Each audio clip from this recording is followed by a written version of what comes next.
It's been an hour. We had a break. We did. I got a second Red Bull. That's gross. I'm prepared. This one's bigger than the last one, in case you didn't notice. That's gross. It's even more. I have a third one in the fridge. That's gross. For danger times. I stopped drinking caffeine. I feel a lot better in many ways. But man, it gets late and I just fall asleep like an That's probably good. Like an old man. I just you fall asleep. Out. Yeah, that's healthy. Anyway, we hear a lot about the U.S. military selection trials for their pistols and rifles, but not a lot about shotguns. Did they hold as rigorous of trials when selecting their scatterguns, or was it more of an off-the-shelf kind of procurement? It's mostly off the shelf. Likely because, there was trialing, I'm sure.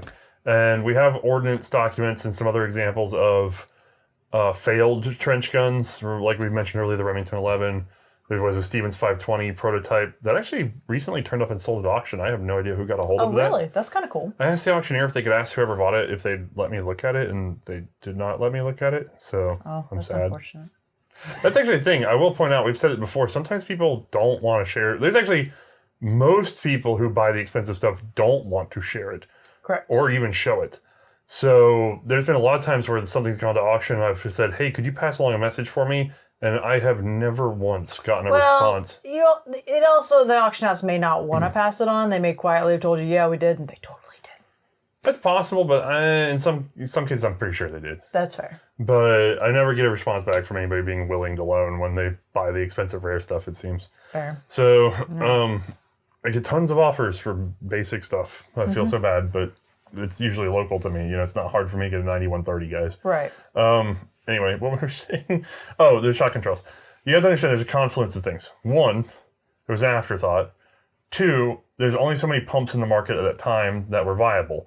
So you're talking about the Winchester 97, the Winchester Model 12, the Remington Model 10. And then like a Stevens 520 was a good shotgun. Okay. And I'm trying to think of other pumps because the Marlins were probably too light for what it was. They're good guns, but they're not very ruggedized. Sure. There's the Marlin 28 style, like the hammerless Marlins. They probably could have done the job. They were around. And I'm struggling, and then we don't really need to go that much But deeper. I doubt the trials, if there were any, weren't the same, or even they couldn't have been as rigorous. Nowhere near as rigorous. We know this because they did not use the right ammo in issue, and they would have figured that out in rigorous trials. That's what I'm thinking. They should have been able to figure that out very quickly with that. Yeah, it definitely seems to have been more of a okay, we'll go with this one and I guess that one. And then they went with it. The Remington 10 was not reliable enough to be fielded even for field trials. It just stayed behind the lines. The 97, I'm still frankly a little confused as to how the 97 got in instead of the 12. I suspect, but I haven't been able to find the documentation. It might have had to do with mud testing, only because with the open rear breech, anything that gets in there just gets back out. When you work it like a bolt-action rifle, it just comes right back out, and you can just knock it off. Whereas theoretically, with a solid rear receiver shotgun, it's possible that if stuff got packed back in there, you would try to compress it and have a lockup and have to tear the whole gun apart to fix it. Yeah. I can't prove that. I just kind of suspect it. And I know a lot of people are going to be, well, when you close it, but I understand, guys, but you'd be amazed at what people can pull off in bad conditions. It's true.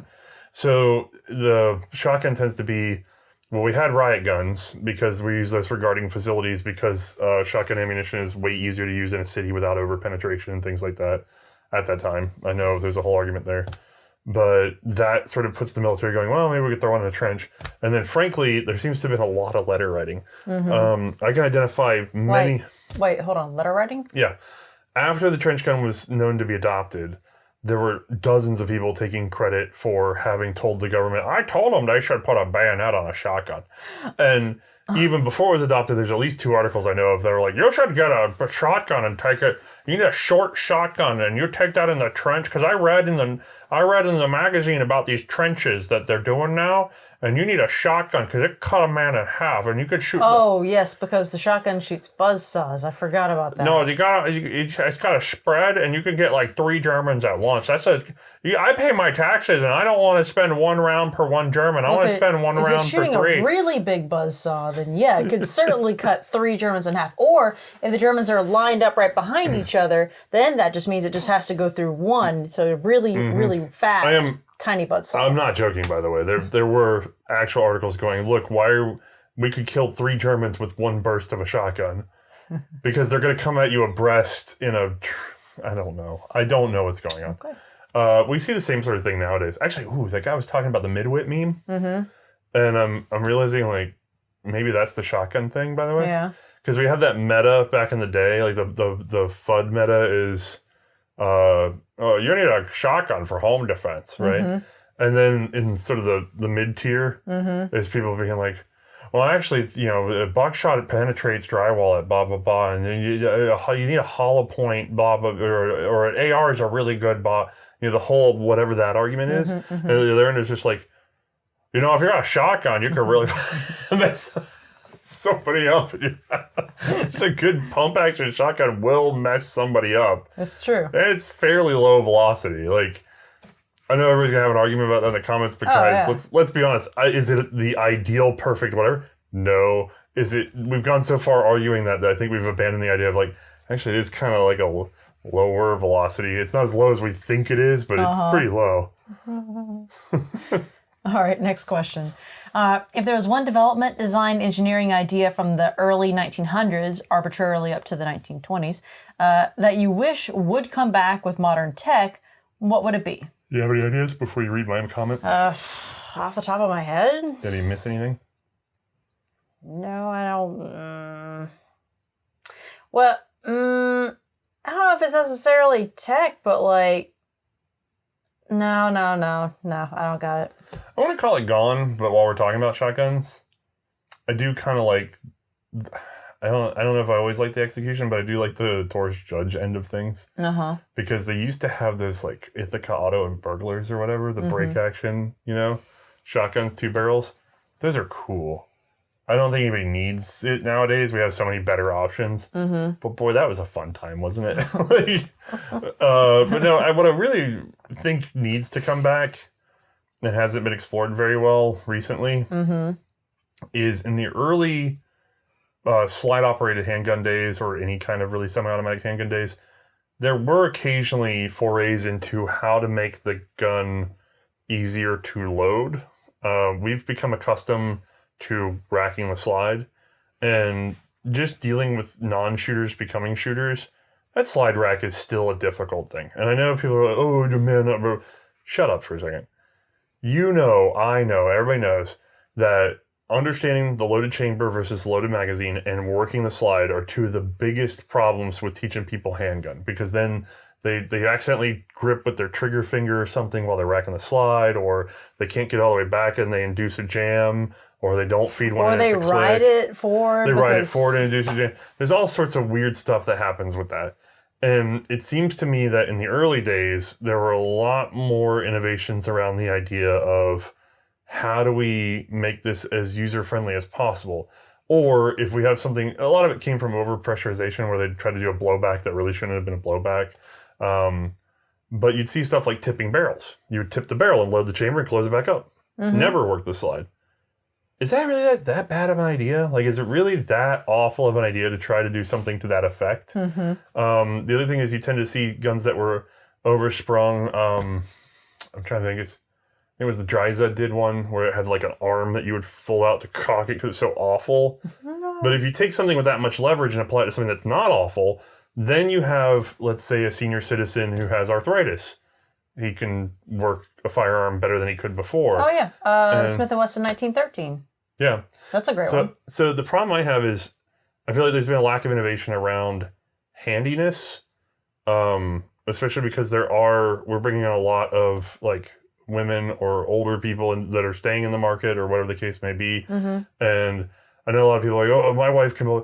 It's fine, but this goes back to the double versus single. You can learn to single action very well, but why wouldn't you just make it point and click? Right. Like, make the best trigger possible. Why aren't we obsessing about making the best slide possible? Like, we are min-maxing the ergos for the grips like crazy, but nobody's tried min-maxing the slide in terms of operability other than to put chunkier stuff on it, maybe, I think we could do better engineering-wise. That's fair.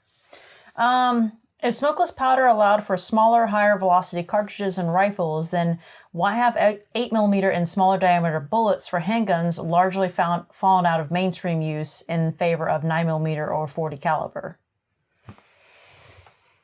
I mean, just in terms of actual performance, I would say. Yeah, performance on target. Screaming fast and small bore is good, especially out of a rifle, because you get a flatter... Like, the real thing that they're chasing is a combination of flatter trajectory and penetration in a lot of cases. Yeah. And they're looking for weight. When you're talking about a handgun, you don't necessarily need the world's flattest trajectory because you're easily firing within 100 yards. Right. You're not looking usually to have over penetration. Now, there's examples of this. You see, you know, a lot of people talk about 5.7 as an armor piercer, although that's, you guys know that's a whole other thing. But a lot of people still think of 5.7 in a handgun, although it was more of a PD. People still point at the blue tips as an armor piercer.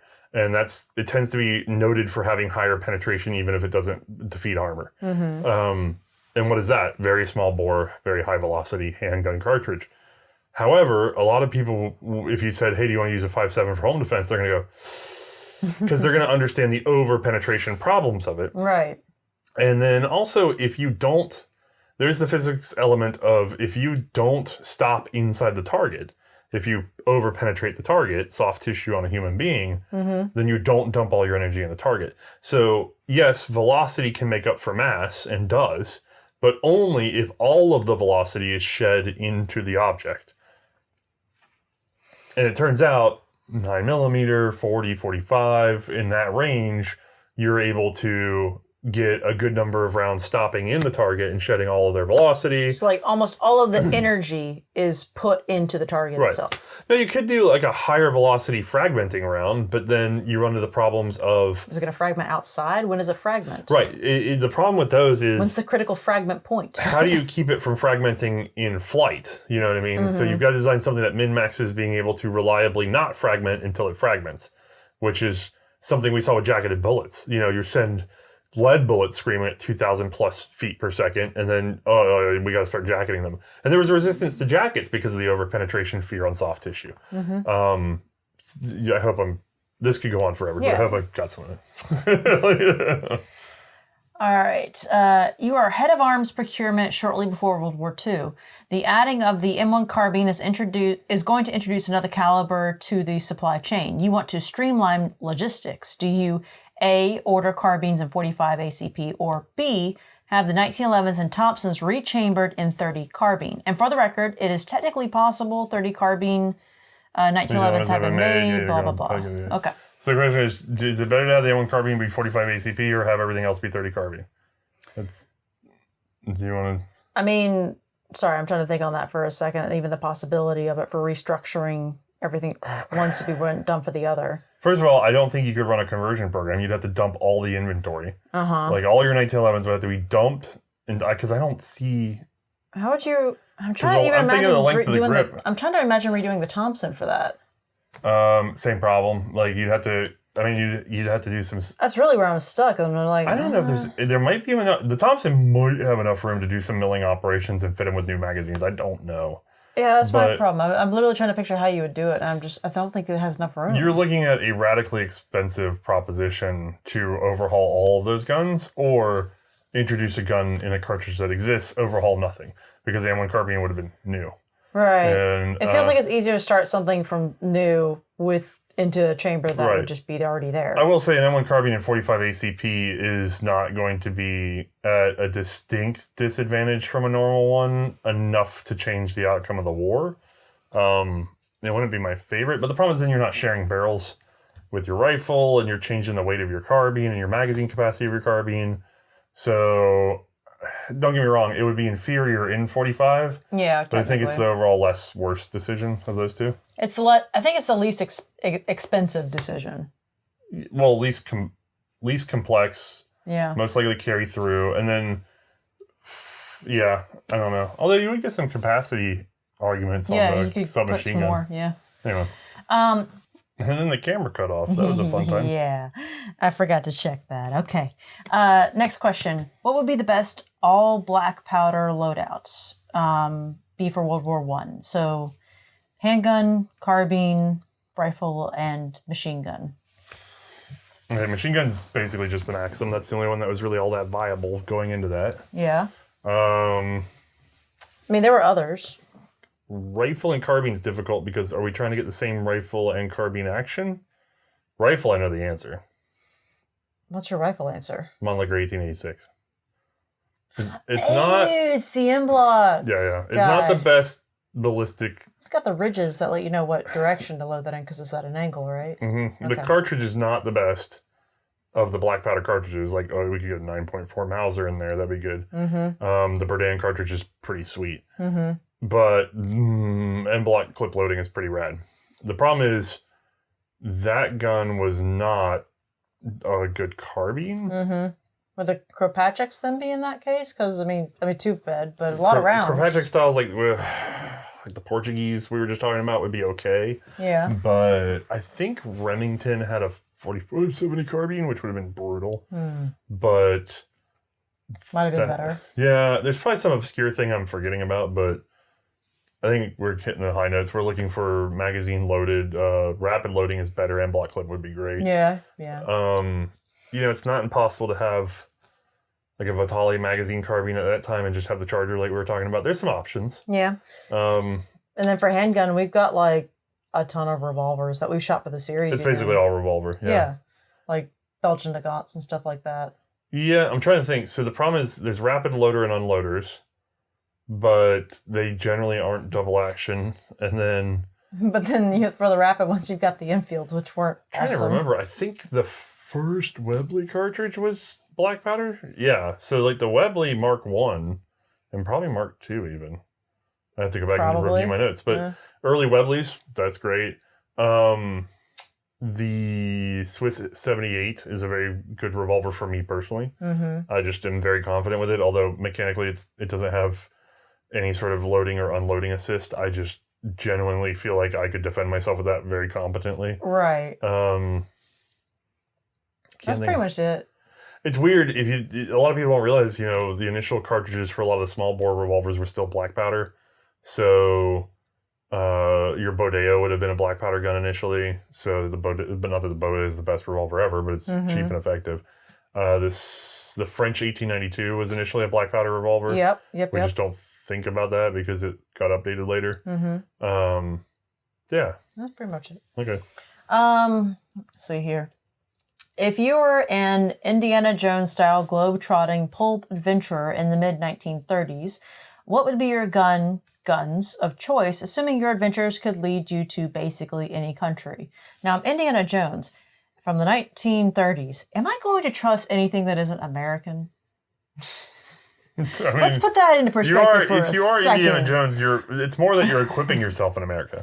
Right. So and those are things I'm going to be practiced on. You're going to go to the store in the U.S., although I guess he's saying like any firearm anywhere in the world. Yeah. But am I, as an American in that time frame, am I going to really trust foreign powers making things? The most competent handgun you could get at that time, if we're talking about literally the mid-30s, would have been, you would have just seen the high power coming out. Oh. So the high power would be a good competent handgun. Yeah. However, I mean, if I'm betting my life, I guess I would go with something like the high power. That's right there and new. But if I'm just thinking for the sake of writing a story, 1911, or like a K-frame or a Colt Army Special, those are going to be the kind of guns that are everywhere that people are buying. They're also, the revolver is very linked to pulp, know. Although if we're talking that kind of pulp adventure thing, I'd have the 1911 with the really long mag. Didn't we see pictures of one? Oh no, wait, maybe that was a Star Han I was thinking of, where they had the extended bag. Yes, but also no. It was like a prototype. That's still not. That was not around. It's an adventure. Like, so you're thinking, they're gonna have the crazy guns that don't exist. He's supposed to carry it. Oh. So you turn corners and like bash it against walls and stuff. It's Indiana Jones. He should make it work. This is like a fishtail sticking out. I don't know. He said something about. Didn't he say something about gun or guns? Multiple guns. Yeah. Just 1911 is just First of all, every the pocket. Pulp Adventurer is always pocket. a handgun, right? I can't think of one that carried a rifle around. No. Unless... Well, a lever action would have been the Adventurers. Yeah. I could totally see like a Winchester like 94. whipping it around and stuff. That's more cowboy. Yeah, that's true. I think you could get... Well, he's got the hat. You could get one of those police-style Remington Model 8s with the magazine. That'd be cool. But then that's not going to be compact for you to carry around with you everywhere. Yeah, I think I got it. I think that's fine. I think we do okay. We're overthinking our Indiana Jones, dude. Yeah. Out of all the Milsurp rifles, shotguns, and sidearms you've handled on and off the show, what Milsurp rifle and/or shotgun and sidearm combo would you want in an expedition into the wilderness kind of event? When is this, by the way? Yeah, I've handled a lot of modern stuff. Right now. He just says, he says Milsurp. But still, I've handled a lot of weird Milsurp, but I'm going to limit this to in between the world wars. I think that's, or the beginning, everything that would have been in a world war is what I'm going to limit this to. Okay. So, okay, what do you think? He said rifle. Can it be like a carbine? Could it take like an M1 carbine or something like that? You could if it's into the wilderness. Okay. But it depends on which wilderness, too. Well, yeah, I mean, it's not going to stop big game, Pacific Northwest, you're not going to want that, you know? That's true. If you're just dealing with some... I mean, the worst you're going to get in Europe at that time is maybe like a boar would be resistant like a Remington to it. Model 8 has some 35 Remington on you. Yeah, that'd be cool. Right? That'd be pretty rad. That's what they kind of marketed it for, was kind of big weak. game. Also, we're saying both world wars, so like a Garand would be more useful. That'd be more appropriate. Yeah, that's fair. But I'm just thinking I'd look cool, but whatever. You can go with your not cool shit. I mean, a Garand would be pretty useful in that capacity because 30-06 slaps. Oh, yeah. I mean, you could slap a lot of things with 30-06. You could slap a boar with that. Limited to Milsurp. But then if you're going to do the M1 Garand, why wouldn't I do, like, you're letting me say anything I've ever laid hands on, so like a BM-59, that's a better version of that. Yeah. There's no time limit, supposedly. Right. And then, I mean, there's other cool stuff. I'm struggling to think of Milsurp. Mm-hmm. And then, shotgun-wise, if I'm stuck with, but FALs are so big. But it's got a big handle. That's true. I just carry it around. Like handles. Also, FALs get hate for their poor precision. And this is the thing, is I haven't handled any direct Milsurp FALs. They're always kit builds. Mm-hmm. And I think that has more of an effect than people realize. But I have had a SAR 4800, and that's the I think what South American made, but brought in through Springfield. Mm-hmm. And unlike some of the kit builds, that gun, I flawlessly shoot at 600 yards with the irons, with a paratrooper sight actually on it. And I will go 9 out of 10 rounds on IPSC target at 600 yards. And I have witnesses to that. You know what I mean? No, under pressure. I'm just sitting there happily blinking away. Sure. But I'm confident with a FAL. Yeah. I don't know why. But that pretty much covers the rifle. I don't know if I want to go into the woods with that. Those are like the rifle options. But for shotgun and sidearm, that's going to be, like high power for the sidearm? Both world wars. High power is good because of magazine capacity. No double action follow up if you have a problem, like a P38 single stack. I'm trying to think for Milsurp. I'm trying to think of a Milsurp double, because the problem is technically I've laid hands on police surplus CZ75s, and that would give me a double action. That's a 1-9 straight up. But yeah, like a 9mm double stack is probably the way to go. There's a number of options there for Milsurp. Sure. And then shotgun wise, I wanted to say like an Auto 5, but they were using aerial gunnery programs. If we're talking about combat shotguns, you're pretty much limited to Winchester 12, 97, Remington. Yep. And then there's some Stevens 520 30s in there and some later Ithaca stuff. But to be honest with you, it's probably fine to just pick like the Winchester Model 12 or maybe like the Ithaca trench gun. Like there's not going to be a lot of difference in those guns, to be honest with you. Sure. And they're all going to be short barrel, which isn't necessarily what you want in that situation anyway. That's fair. Let's see here. If AR-15s were suddenly available to a World War I army, is there any reason it wouldn't displace all other submachine guns and carbines? Well, ammo tolerances were different back then, so wouldn't that cause some issues there? I would think if you suddenly had them. This is a weird question for me because only one army had a submachine gun and they barely had it. So for it to displace them, yes, it would do that instantly because there were none to displace. And then for it to displace the carbines, assuming that the ammo was available and the magazines were just magically available, yes, of course it would. The problem is going to be in producing and maintaining all those magazines and getting all that ammo to the front. Assuming that those things are both true, yes, it would do great. But the AR is... The cost involved in that much magazine production, though. Yes, that kind of magazine production would have been very costly for them at the time. The resource drain would have been pretty high. What are we, Greece? The AR is, don't get me wrong, it's a very competent firearm, but it's not a firearm that was designed to be made the way they were making them back then, with a lot of dependency on your spring follower and your magazine being rigid. It's not that they couldn't do it, but it does benefit from, I mean, you're talking about 60 years more steel quality improvements just in the magazines. I know that sounds insane, but it can count. I'm not sure how much it would, but it can. And then the other problem with the AR is, like May said, is the ammo tolerances were real shit. Yeah. We have records of Winchester ammo popping 1917 receivers, which is why the quote-unquote poorly heat-treated 1903s were popping too, because they were even weaker than that. And ARs, not that they're going to blow necessarily, but they're not the best gun with ruptured cases, with overcharged ammo. Right. They're going to vent gas right at the shooter because of the way they're set up. Technically, yeah, they would. That'd be great. So it depends. It depends on how much the AR could tolerate really out-of-spec ammo. And I'm not really up to date on how safe an AR, or not how safe, but how much it will eat it and not even need to go back for service. Because there's a lot of these guns that, like, they eat 4 times proof and then they just keep shooting.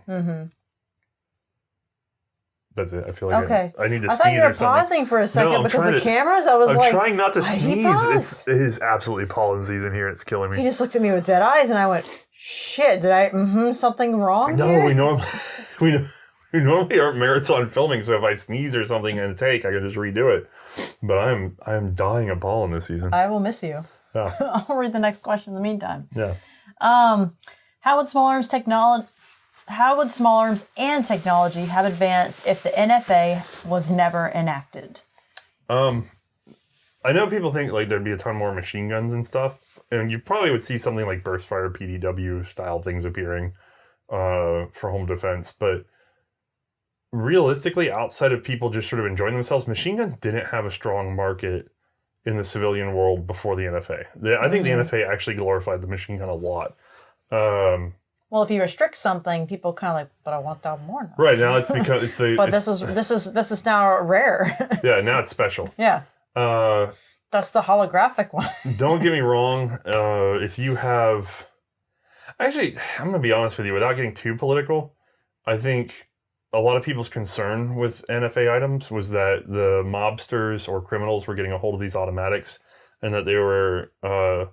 not necessarily, we're used to mass shootings today, but back then it wasn't so much that they were afraid of mass shootings, they were afraid of mass casualties from a targeted shooting.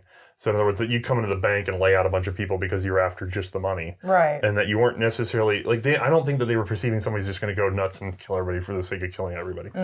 And I do kind of wonder if you had a world in which you just could not have made those machine guns illegal, how would they have dealt with it? And I think the answer is that whatever problem you had that created that sort of criminality in that environment would then be magnified enough for them to take action sooner. And you'd probably see people looking for root causes of that criminality. You may see people trying to... a whole change in the culture and how it approached the problem sooner. Right. Or you might have seen European-style licensing in which you had to have pre-permission to own firearms. And with some states are like that now. Yeah. Who knows what they would have done if they just literally couldn't target the NFA. And we say ban. It was a tax stamp and...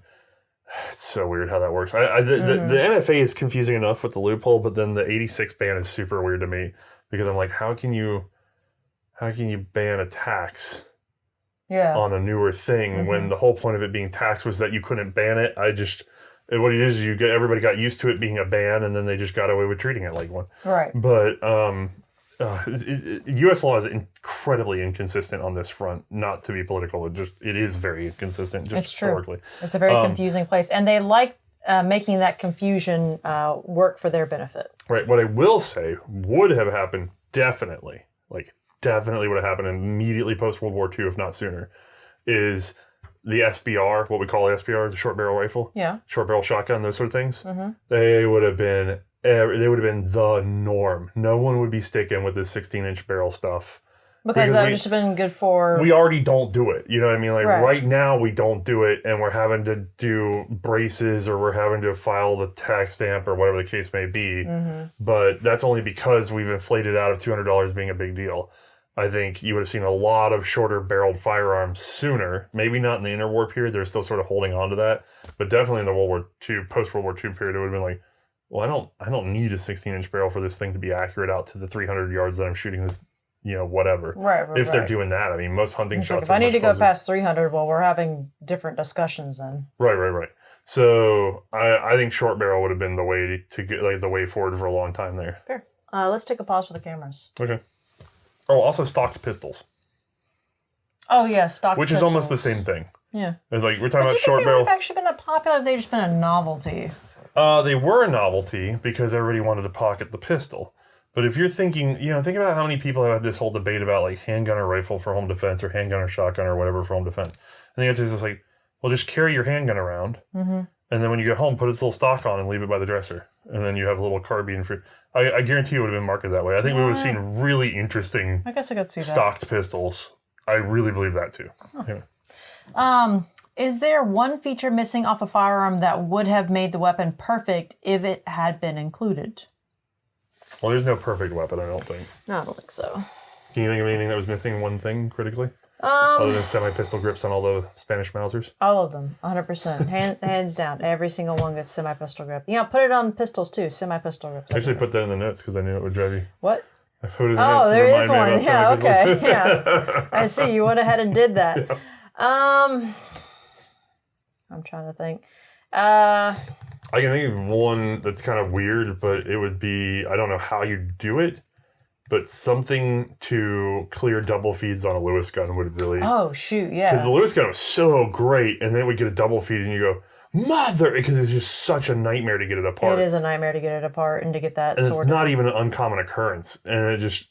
I cannot believe... I wonder how many lives were affected by that stupid problem. Because they used them in aviation. And you'd have to take the mag off and hit it with a hammer. Yeah.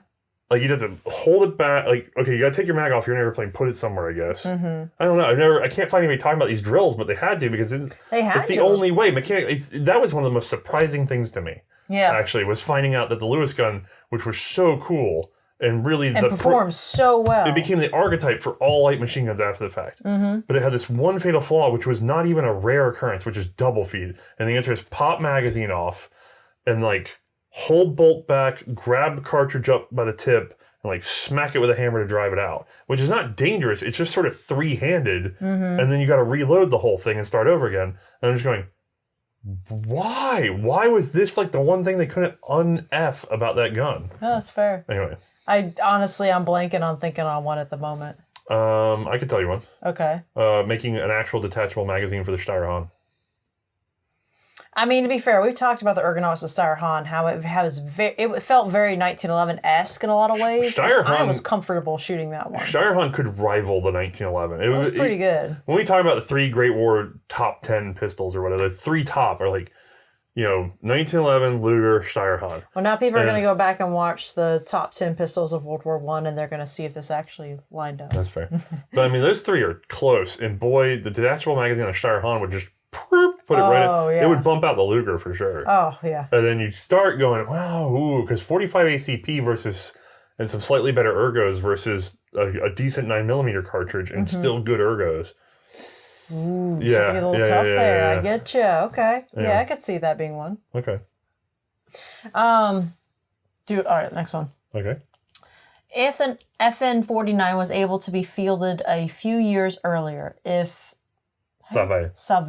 Oh no, that's a bad name. Didn't have to flee Belgium. Sauvé. Didn't have to flee Belgium. How do you think it would have stacked against the M1 Garand? I have not done deep research on both. but I probably would have found it superior. Most likely. I mean, I don't... There's a lot of FN49 in the FAL. There is, yeah. And I think the FAL is better than the M14, which, I mean, the M14's not really a Garand, but it kind of... Kind of is. Yeah, it's... People really like to argue those differences, but I'm going to tell you, like, my gut says FN49 better than M1 Garand, but unfortunately that didn't happen. And also, even if it did, I'm not as well read up as I should be. Yeah. So... Yeah. Let's see here. You're designing a cycle of violence for the 80s. Oh, that shirt. Okay. Or not shirt. That's the thing. What scooter gun combo is most tactical? Okay. What scooter would you pick? Well, It's got to be 80s. we've got the Honda Elites. All right, let's go through a list of 80 scooters because somebody knows what's in my brain.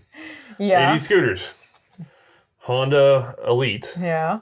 in several sizes. 125, 150, 250. We get the idea. Uh-huh. The Yamaha Riva Which is pretty slick. That one I like the in lines two on. body styles and ranging from 125 to 200. You've got the Honda Aero, which was generally an 80, but for 1 year only, they did a 125cc, and then the emissions limitations got them. So that's a rare bird. He has a scooter fascination. Yeah. Then you've got the Honda Helix, which is called the Fusion in Japan.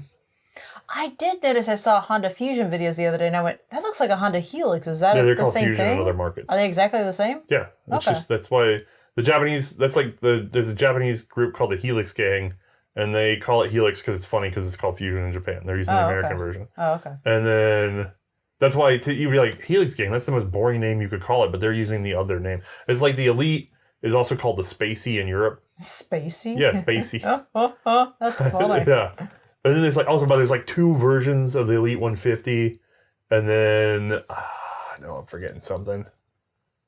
No, I'm not forgetting anything. Okay. I mean, there's probably some stuff in the like very specific markets. Uh-huh. But, and then there's, of course, some stuff was still made in that era. So you'd have like the Honda Cubs, you'd have various Vespas, but those all have older styling. You've got to go with the Honda Helix then for this vision because it's the snowmobile of the scooters. I don't know if it represents well as a scooter, though. No, in that case, the Riva would be better for that. I don't think so. What is wrong with you? I think an Elite 150 with the pop-up headlight. That is pretty slick. It's very angular. It's got the pop-up headlight. I've seen pictures. It was in Terminator. There's that powder blue one they have sometimes out there. Yeah. That's pretty sick. What's But I like the Riva. I think the Riva's better. a good 80s gun? I think like Uzis. Oh, yeah. But you can't really mount Uzis. Can you? Is there an 80s mounted gun? I don't know why. I don't know. I've never thought about this. What would be an 80s mounted gun? That's a good question. I don't know. Actually, I do not think I have an answer. You guys need to leave in the comments that because I'm trying to think of a mounted. That sounds pretty rad having dual Uzis on a. I mean, dual Uzis on a. Well, I think you only have one because you got to control your throttle. That's but you true. have no clutch, so you are good to go. Yeah, it's true. Yeah, I think that'd work. I think it's workable. Can you get it? They have a CVT transmission. I wonder if you could just parallel the throttle so that both handles are the throttle. Like they just roll together. So you could pick your Uzi side? Yeah, so you could just like this way or just that way. That'd be kind of nice. And then you have double shoulders. Mm-hmm. Yeah, there you go. You get double shoulders for the Uzis. And then you have a pin throttle across both.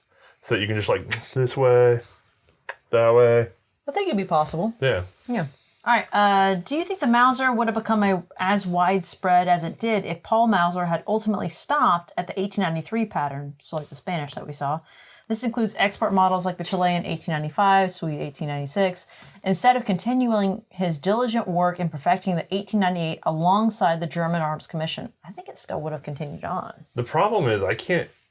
Tell me that... So the second gun to the German 1898 Mauser is the Spanish 1893 Mauser. Yeah.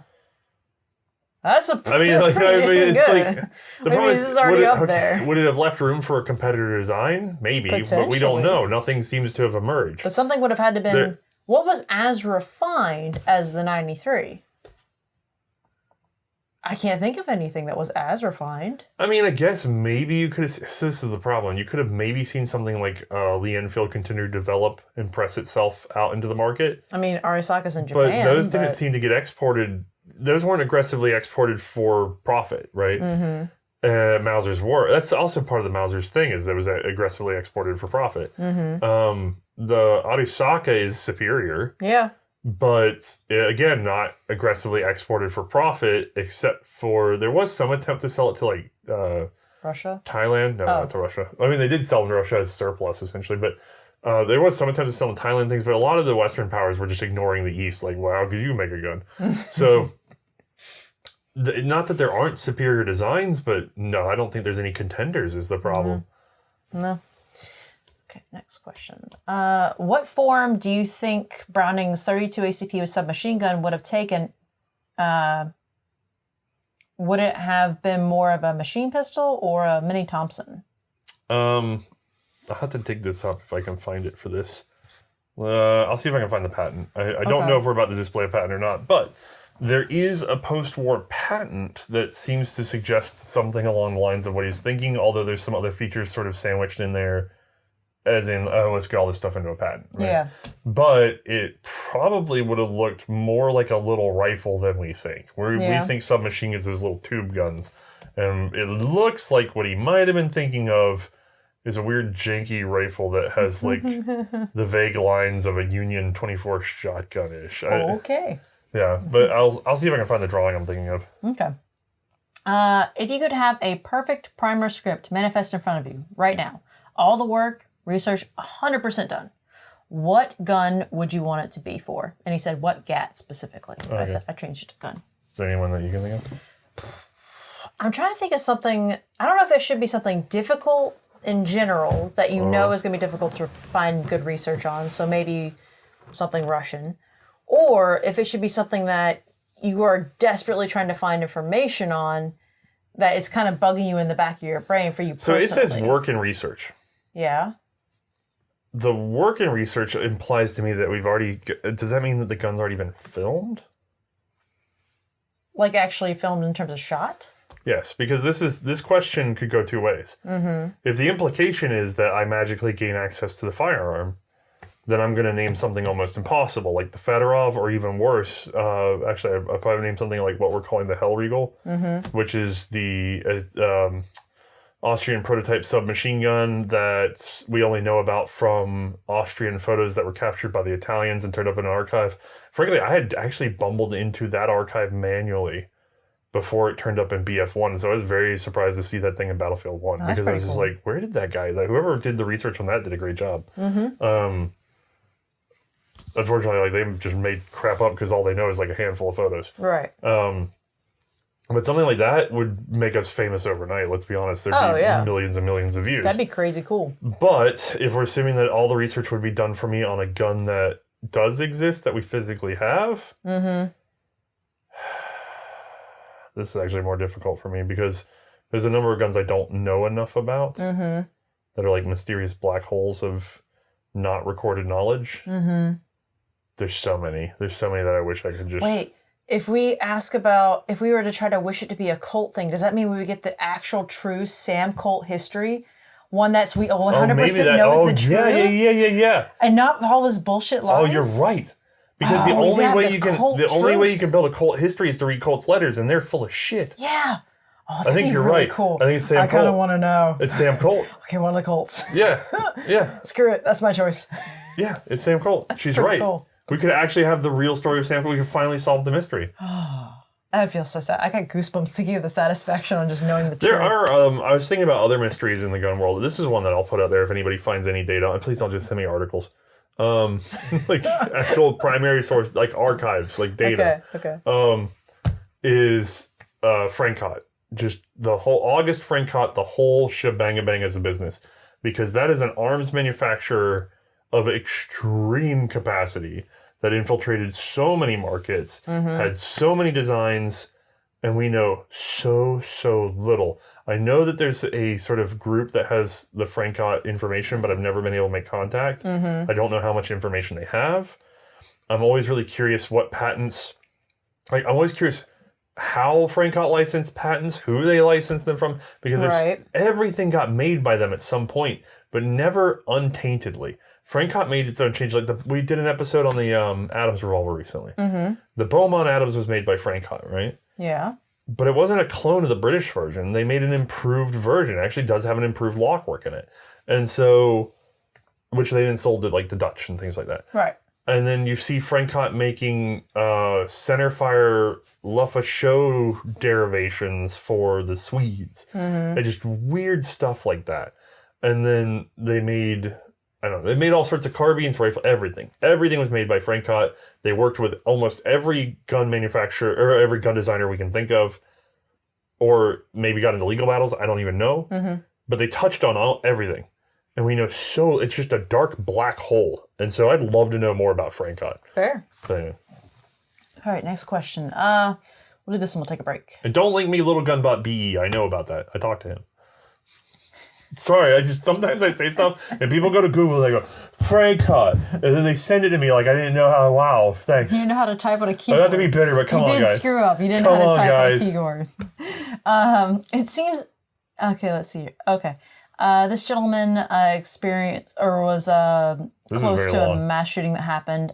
It seems increasingly likely that you may have had some form of an internal debate about the morality of firearms yourself, potentially. And again, this gentleman, he was apparently close to a mass shooting that happened near him. Like physically close. And so it caused him to have a bit of a he was questioning his relationship with firearms as a result.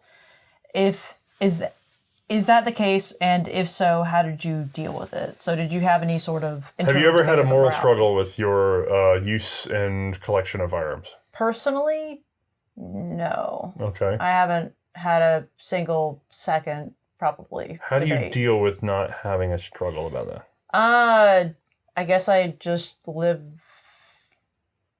Without... I just realized I didn't really have a sentence for that. You can't struggle with something you don't have. Right. I think that's just it. Like, it's never been something that I've ever actually questioned because for me, I always grew up, the firearm was a tool, like a scissors, but, really good scissors. I think that's the best way I can describe it. So for me, it's no different than knives in a kitchen kind of thing. Yeah, they can kill people, and if you use them inappropriately, or if you use them even by accident, oh no, you can actually hurt yourself too in the process. But no matter what, it's always going to be a tool in my mind. So it's less on the actual item for me and more on the people that do the things with them, in which case... Oh, yeah, if they've got mental issues, well, they need to get help sorted out for that crap, or they shouldn't have been allowed to handle certain equipment if they were going to, do crap like that. Yeah, there's a whole argument on that side, too. Oh, yeah, there's a huge debate on that, and there's, like, a whole slew of little nuances and questionable things you can go into with it. But for me personally, it's never been something I've questioned. Internally, I never have either myself. Yeah. Which is interesting because I was not from a gun-owning family. Guns were bad just on the basis that they were bad when I was growing up. And Did you watch a lot of MacGyver? Yeah, but later MacGyver was really vicious about it. Oh man, he was. That show got weird. That show got he lived in a commune. Too. Yeah, it was really weird. Season 8. I grew up with being told that no firearms, not good, ban them all. And it was kind of on repeat out of my mouth. And then once I encountered firearms, I changed my mind and thought about it a little bit. But the interesting thing is when I didn't like firearms, I didn't like them on a moral basis either. I was just going with it. I was a young man, not even young, I was a boy. And then as an adult, I've had, especially with the show, I've had a lot of people ask me this kind of question about the morality of firearms. And I can't bring myself to actually struggle with it because human beings' viciousness is a function of being a human being. It's not a function of powder and primer and shot, That is, the quandary is not the tool. The quandary is the man, like you said. And then also, there are many comparables in our lives. So I have a driver's license, Oh, yeah. But if I'm on private roads, I don't need a driver's license. And so I think about it in those terms, like if there was no such thing as driver's licenses, would I just go out there and start swinging with the car? No, I would go, oh boy, I better be really careful because there's lunatics out there. I'm going to learn how to drive real good, And some people won't and they'll make mistakes. So, and you can already say, ooh, I don't want to be in a world without driver's licenses. Okay, so maybe you want licensing of firearms, maybe you don't. I get it. There's all sorts of arguments. But that still isn't really the moral question of firearms. You're just trying to control outcomes. Yeah. We've got about a minute left on this and we got to stop. Oh, I'm sorry. So Not to stop your in the whole thing. Long story short, I have no moral objection to the firearm, and I place all of the morality on the entity and not the object. Same here. Which, in that regard, just a little peek behind the curtain, I believe that if someone uses a firearm in the commission of a crime, that should never be bargained down, ever, because they have threatened the supreme level of force, and therefore they should be treated as if they had done it. And in that regard, I don't moralize the weapon, I moralize the person. And if a person wields a weapon, yeah, that's bad. I guess I should go down for bad. Yeah. All right, let's take a pause for the cameras. All right. What is your favorite modern production and still in production rifle pistol combo? So wait, combo? Yeah. Well, then it has to be... No, it doesn't work. Never mind. I was going to say sub 2000 and then a pistol, but then that pistol doesn't share mags with sub 2000 unless I do custom stuff to it. So, never mind. I ran out of idea. Why does it have What's your favorite modern pistol and rifle combo? I don't really have one. You don't have a favorite modern pistol? No, because I mostly shoot old crap all the time. What about your favorite modern rifle? But it's got to be in production currently. Oh, yeah. You were about to say VZ58. I was literally thinking of the VZ58, but I was like, wait, hold on. Never mind. Crap. Trying to look over at the wall for inspiration over there. Some of the modern stuff. I've got nothing. I do love, I will say I love fouls. I shouldn't, but I love them. Oh, yeah. It's everything fouls are fun. Everything the show shot should have been, and for some stupid reason I can handle them. I know that they're way too long of an action for what they are. They're very inefficient. They're very heavy. The 21-inch barrel is so and every time I pick up a G3, I'm like, give me that foul. Like I don't know why. It's just me and him get along real good, real well. I mean, I can pick stuff that I find entertaining, like the Chiappa Rhinos are funny. Oh yeah, that's pretty funny. But the thing is, like, I don't think it's the best. It's just the funniest. I guess it was my favorite. I don't think it's my favorite, but I just find it really hilarious. We're still holding out for finding a Nebula at some point that's not a gajillion dollars. I love those things. You know, South Carolina got open carry. You could carry that on a scooter now. Oh, man, that'd be fly as hell on a scooter. And I have a soft spot for the Steyr M9 series of pistols. That's fair. They're on the 3rd version now, I think, with its replaceable grips and everything. And I actually, for a factory pistol, I like it a lot. The triangle sights are weird. I don't like them. I shoot well with them defensively, but in terms of trying to shoot like paddle targets, it's the vertical. They're really hard to shoot. They're horrible for that. They're hard to shoot with a vertical, but on a horizontal, you don't even have to look. I unfocus both eyes. I will both eyes open, look at a target 40, 50 feet away. Yeah. On an IPSC, and just I'll mag dump a string into the vital torso, zone. Yeah. But it'll be the vertical dispersion will be awful because it's so hard to pick up the tops of those triangle sights. But then it'll be really tight. Yeah, but it'll be tight left and right, which is what you want. And then I won't focus on the front side or the rear side. I'll just let the peripheral vision pick it up because they're a weird sight. I should just do that more with it, and I'll probably like it just fine. I recommend everybody try those sights without focusing at all on them and just letting your peripheral vision understand that it's like let your peripheral vision tell you it's aligned. Let the gun and guide let it go. You said I think there's. Tire, take I would love to see whoever came up with those. I'd like to see him explain them to me, just to see what he was going for because that's fair. They work, but they work weird. Anyway, we're just gonna find out he liked some old retro game or some shit, like from the Atari. I like its little trapdoor sear release too. The Steyr M9's a weird gun. All right, what's your favorite firearm that you have tried pre 1950 and post 1950? I have to answer this twice. That's sneaking. Yeah, it's sneaking. Look at them sneaking. Yeah. I mean, one of my personal favorites was the Tika Bear. Yeah, I knew it. Yeah. I wrote it on there, Tika Bear. What? Oh, you did write Tika Bear. Okay, yeah. No, yeah. But Tika Bear was pretty rad. It had a pretty good impact, I want to say. May still loves that thing. She's like, it's the biggest gun. It's my favorite. Yeah. The worst is you've shot other anti-tank rifles, just not for the show. Yeah.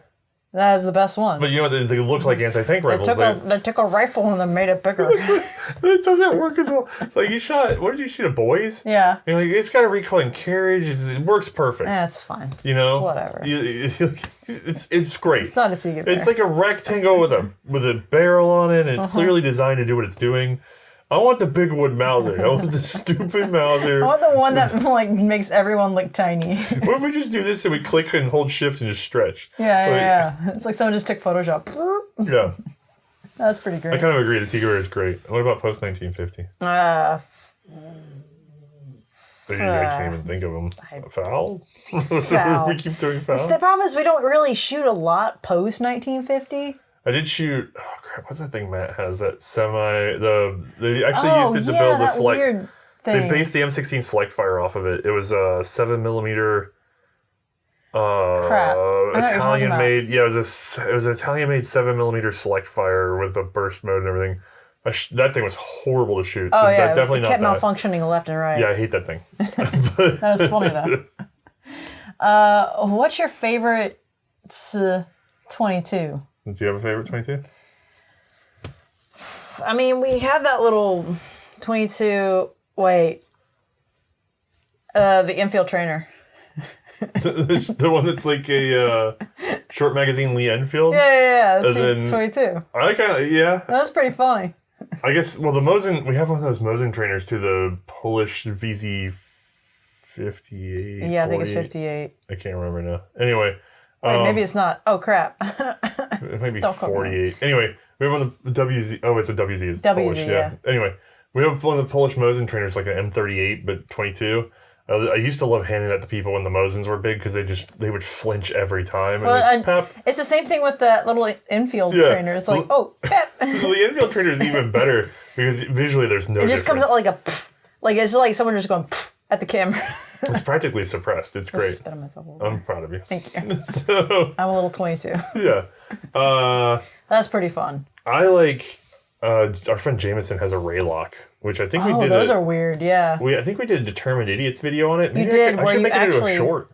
Oh, you should? Yeah, that'd be good. But that gun is fascinating because if you can look up Determined Idiots, if you're really curious about it, but essentially it has this like quarter circle. Oh God, how do I explain this? If you took a cylinder and cut it into the width of a 22 rifle and then cut it to a quarter, and that quarter just slaps back and forth, yeah, right? Like whap, whap, whap, whap, whap. And then you just put a firing pin on it to crush 22 ammo. Yeah, and spring load it. Doesn't something go in between? Yeah, your breech block is your hammer. Yeah. And so when you fire it, the whole breech block slaps down just like a hammer. Just wham! And it just, when it does, it picks up the next round in the tube, which is just straight fed to the chamber. Yeah, this so it's just straight through the back of the stock. Right, it's a butt loader that, how do I put this? Because it's what got me confused with it. It feeds through a hole like the next one down the line. It's a quick remove barrel, so it has a latch, and you can just hit the latch and pull the barrel out, right? So we go to load the gun, and I went, wait a second, let me see something before we went. I don't know why. I can't remember what I was doing, but I was like, I want to see something. Let's unload the gun. Yeah. So we took the magazine tube back out. And then I flipped off the barrel disconnect and pulled the barrel out because I wanted to see. I think I was trying to see if it would suspend around, like where it was suspending the round, because I couldn't understand it when I saw it at first. So I load the tube. I do not cock the action. The action is decocked. And then I take the barrel out. And there's one in the chamber. And I went, what the heck? So I take it out of the chamber, put the gun back together, put the magazine tube back in, click it, unclick it, take it out, take the barrel off, one in the chamber. Because it feeds from the magazine directly into the chamber. Yeah.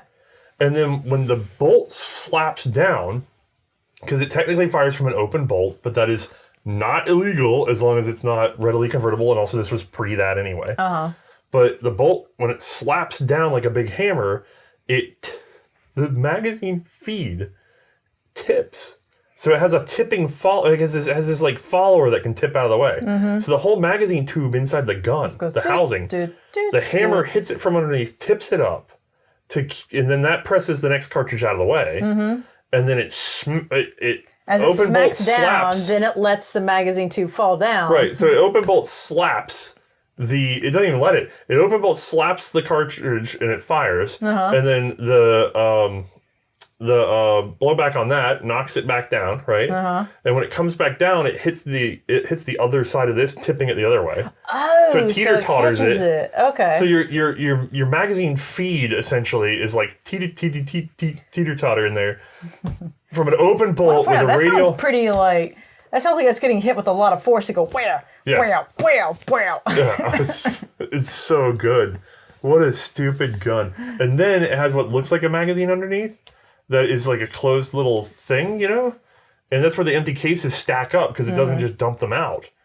And then you just open it and dump them into garbage or whatever and close it back. So it's tidy. Mm-hmm. It's so cute. Anyway. Very cute. He found it randomly at a gun show. I was like, I don't know what this is. And I was like, I don't know what that is either. And we looked it up and he's like, I'm going to buy this, I guess. Because wherever we looked it up online, it didn't really explain it. Mm-hmm. And he got really into it. And he's like, it's like $600. And he's just going, It's a good mystery. Yeah, but for a little weird 22, $600 was a lot, you know? Yeah. And he's like, I don't know, I'm going to take the chance on it. And then once we got at the range and we're looking at it, I was like, oh my God, this is the coolest thing I've ever seen in a 22. He still loves that gun. Oh, yeah. All right, next question. What's your favorite shotgun and why? Oh, no. What's your favorite shotgun? I know yours. No. Wait, what's my favorite shotgun? The normal automatic shotgun. No, that's not my favorite. No, that's just a meme. Good. Nope, not my favorite at all. That's pretty good. Not remotely my favorite shotgun. Not remotely your favorite. They're too expensive. Like, they became popular because video game. But they're weird. They are very odd, but they're just an inertia lock. They look odd. Mm-hmm. Is it your favorite shotgun? What about, can you do it with an attachment? So it'd be something has an ALOFs attached to it? Do you like the ALOFs? That's pretty wacky, weird. Is that your favorite shotgun? It's pretty fun, yeah. Okay. Well, I mean, you could put it on, the ALOFs is essentially an attachment. It is the most fun to play with. Yeah. It's awful as a shotgun. Oh, yeah, terrible. But really funny. I thought your favorite shotgun for sure would be one of the Ithaca single shot 410s with the competition grip looking thing on it. You know what I'm talking about? What? The not the auto burglar because it's a double barrel, but the Ithacas that were like little tiny break open shotguns, single shots. Uh-huh. You shot one of those. You loved it. It's been a while. Oh, God, we were shooting clays with one that somebody had that was AOW'd. We were having a blast with that thing. Probably, yeah. It would single load the 410s, and when you snapped it, auto ejected. Do you not remember this? I vaguely remember this. Oh my God! It's been so long. Anyway, good luck with this one. She was obsessed with it for a week, and then. Well, that was me. Like for that week. Okay, fine. I change. So you can't guess my favorite. You can't guess my favorite shotgun. No, apparently I can't. Oh man, Jim gave me one. Oh yeah, your buddy Jim. Do you know what it is? The 12-vet. Yeah, it's the 12-vet. I love the 12-vet. The 12-vet is the most unloved shotgun. Oh my God. It says it's the Browning double auto. Mm-hmm. It's designed by Browning's son Val. Mm-hmm. And the idea was to get a semi-automatic shotgun to be able to do everything that was desired of a double barrel shotgun for sporting clay and things. Well, not sporting clay specifically, but sport shooting of shotguns. And so almost all sport shooting of shotguns is built around double barrels, so you have two shots, good job of drinking. That's why I can't have nice things. And the 12-vet is designed so that first of all, you hold it in your right hand. It has a loading port on the left side. Mm-hmm. So you keep a right hand dominant hold position, and you just take it and you just stick a shell in the side port, and it immediately sucks it up into the chamber. And then you take another shell and you stick it in the side port, and it sits in the carrier. Mm-hmm. That's it. And then you go boom, boom, and it locks open. And then you take a shell and you put it in the side port. So it never leaves your right hand at all. Mm-hmm. And it fires 2 rounds. Mm-hmm. And I have one that my buddy Jim, thank you Jim, found me in North Carolina. And I'm going to kill it. I got to figure out something to get it nice. But I've been running sport and clay with it, and I love that thing so much. Because now my shell bag's on my left-hand side. Mm-hmm. I don't know why. I don't know why this isn't a thing. But the ergos are so much better than any other automatic shotgun for this. And it bombed because the Americans hated it because they were like, I want to put 5 in there. And it's just like, yeah, but the rules say you can only have 2. And it's like, yeah, but I use it for other things. Uh-huh. So they want 5. And then the Europeans are going, ew, an automatic? No, we're not doing that. It was kind of pricey. So it just sold kind of poorly and then went away. But it's so good. It's so good at what it does. It is pretty smooth. Yeah. All right, let's do more and then we'll take a pause. May stated that she likes recoil, so out of 7.62x54R, 8mm Mauser, 303 British, which would both of you choose in what rifle? So it's a pick a rifle to go with the cartridge. Yeah. Only one of those is viable. Oh, do you see the contradiction? 8mm Mauser? Yeah. Because it's the only one that's rimless? Yeah, exactly. Well, I would think that would be the one to pick. Unfortunately, I like the smell of cosmoline though, so I will miss that in my 7.62 by 54. Well, it doesn't smell like cosmoline. It smells like whatever that thing is that's in surplus. It's like a salt of some sort. I kind of like it. It smells good. What about cordite in 3? Well, you don't. Most people haven't smelled cordite in British actually, because most British ammo that you get nowadays there hasn't been cordite ammo around for a long time. So I guess 8mm Mauser. 8mm Mauser is the most useful cartridge because it's going to be rimless. It's actually going to feed. How would it do it out of a Remington Model 8? Not well, it wouldn't fit at all. But you can get, there were FN-49s chambered in 8mm Mauser. Oh, I can do that. It's like a little wood-stocked foul. That wouldn't be bad. Right? I think that's pretty good, actually. Yeah, I kind of would go. That's my first instinct, too. That's a gun that exists. That's I can't afford one. I was offered some of those cheap one time, and then I was like, I'm a World War II collector, and then later I was doing World War I stuff. Or at that point, too, and I was like, it's not really my thing. But now I'm like, well, I'll never afford one of those bastards. We're not smart. Everybody thinks I'm wealthy because of this show. And then I look at like $1,200 guns and go, well, I guess I'll never own that. Because I can't really, like I could borrow, if I can easily borrow FN-49s. There's a guy that offered me like all of them just last week. Oh, that's cool. Which, so we'll probably do an episode Monday. Oh. I know, we'll do it. Yeah. But like our animator has one. He's Argentinian. He got the Argentinian one, you know? I think another one of our friends has like 2 of them. Yeah. But for me, I can't just pleasure buy a lot of firearms. I have to very selectively buy pleasure firearms. And now I really can't because we've got other stuff going on. And so I'm just going, I wish I got one of those. I do that all the time. I'm always like, I wish I got one of those. All right, let's take a pause for the cameras. Okay. All right, next one. What was for each/both of you the most unpleasant gun you had to shoot ever, both in and out of the show? Go. Most unpleasant. I know which one was your most unpleasant gun. I didn't really like that Swiss revolver that had paddled my hand. That I'm thinking of another Swiss gun. There's only one gun that ever made you want to stop filming. Oh, shoot. Yeah, the Swiss 1893 straight bolt. I remember that when the bolt came out, and I went, what? You had such a visceral... I pulled back. I just had the perfect timing for it. Yeah, well, you had such a visceral reaction to that thing because being a straight pull, the fact that the bolt just came out the back of the gun made you really upset.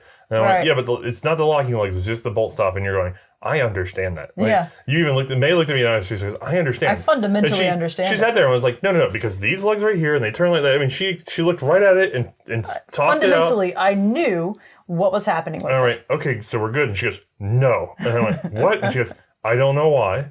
There's something like... Animal in the brain. Yeah, some part of my ape brain is like, Brad! And she just like, she had to take a time out and like scrape the sweat off. And she goes, just in that moment, it scared the crap out of me for no reason. And like ever since that was a straight pull, so I was just like, ooh, I think that was just it. The combination, I think if it had been a turn down bolt, for some reason, if I'd rotated it and pulled back and it came out, I think I fundamentally wouldn't have... You're asking to trust what you can't see. Right. And it's like, my brain knows it's there, but my eyes can't see it. Yeah. All logic was... You were not confused. Nope. But the lower brain had kicked in and it was not happy. It was like, I need like a minute here. Which, by the way, is nowhere near the least safe firearm you shot. No. Like, not even remotely. The veteran like cracked the lug on you. That was good. I had one like... I remember just being like, that was a lot of gas that one time. We should inspect that. There's a solid crack through it. I've caught wood shrapnel before. Yeah. But I'm going to say the worst gun I've ever shot is... Actually, we're back to Jameson, our buddy Jameson. He has one of those stupid single-shot 9mm zip guns. I can't... Oh, yeah. You know what I'm talking about? It's like a weird deer gun version. I remember him bringing it by one night. And I was like... Carl did a video with one recently. It's looks like, what's the thing that the doctor uses to look in your ear? Oh yeah, the little ear gun. The little ear light. Yeah. You know? Anyway, it looks like one of those. It's ear light, not ear gun. Sorry, don't think of it as. Don't call it an ear gun when you go to the ear doctor. The mental image is really, really bad. Nobody say it. Nobody comment on it because it won't. YouTube will censor it. So you like twist off the barrel. And you put a single round of 9mm, not in the barrel side where it would be easy. No. You have to like suspend it on a little thing. And you push it on and turn it. I wish I could remember the name of this stupid gun. Everybody's going to remember it and put it in the comments. And it's just a plastic handle shaped like a butt plug for some reason which is not ergonomic at all. That's not going to be censored at all. It bothers me. Okay, so the butt plug grip makes no sense to me. It's the one thing you could have gone all out for. It's just a plastic molding. You could have made it any shape, and you chose weird butt plug, and it doesn't fit in the palm well. It doesn't aim well. The thing has like no sights, and then the trigger is this linear pull thing that all it does is it cocks back the firing pin directly, so you're just pulling on the firing pin spring. And then essentially you have, follow me if you will, for it to work, you just have to let it go suddenly. Because it doesn't actually have a sear or anything like that. The idea is that you pull it back. Drop it, and if you don't drop it fast enough. And then what you should do is let your finger slide off the bottom so that it just sort of snaps forward. Yeah. But people everybody rides everything. So the way they designed it is it has a molded plastic piece above the trigger, which the trigger is a little shitty rectangle. It's everything about it. Anyway, it has this tangent molded into the plastic so that when you pull the trigger back, it forces your finger down as you're pulling until your finger slips off the bottom of the trigger. So you're pulling the trigger back and you're being shoved off the trigger until the trigger just gets past your finger. It sounds really easy to 3D print this.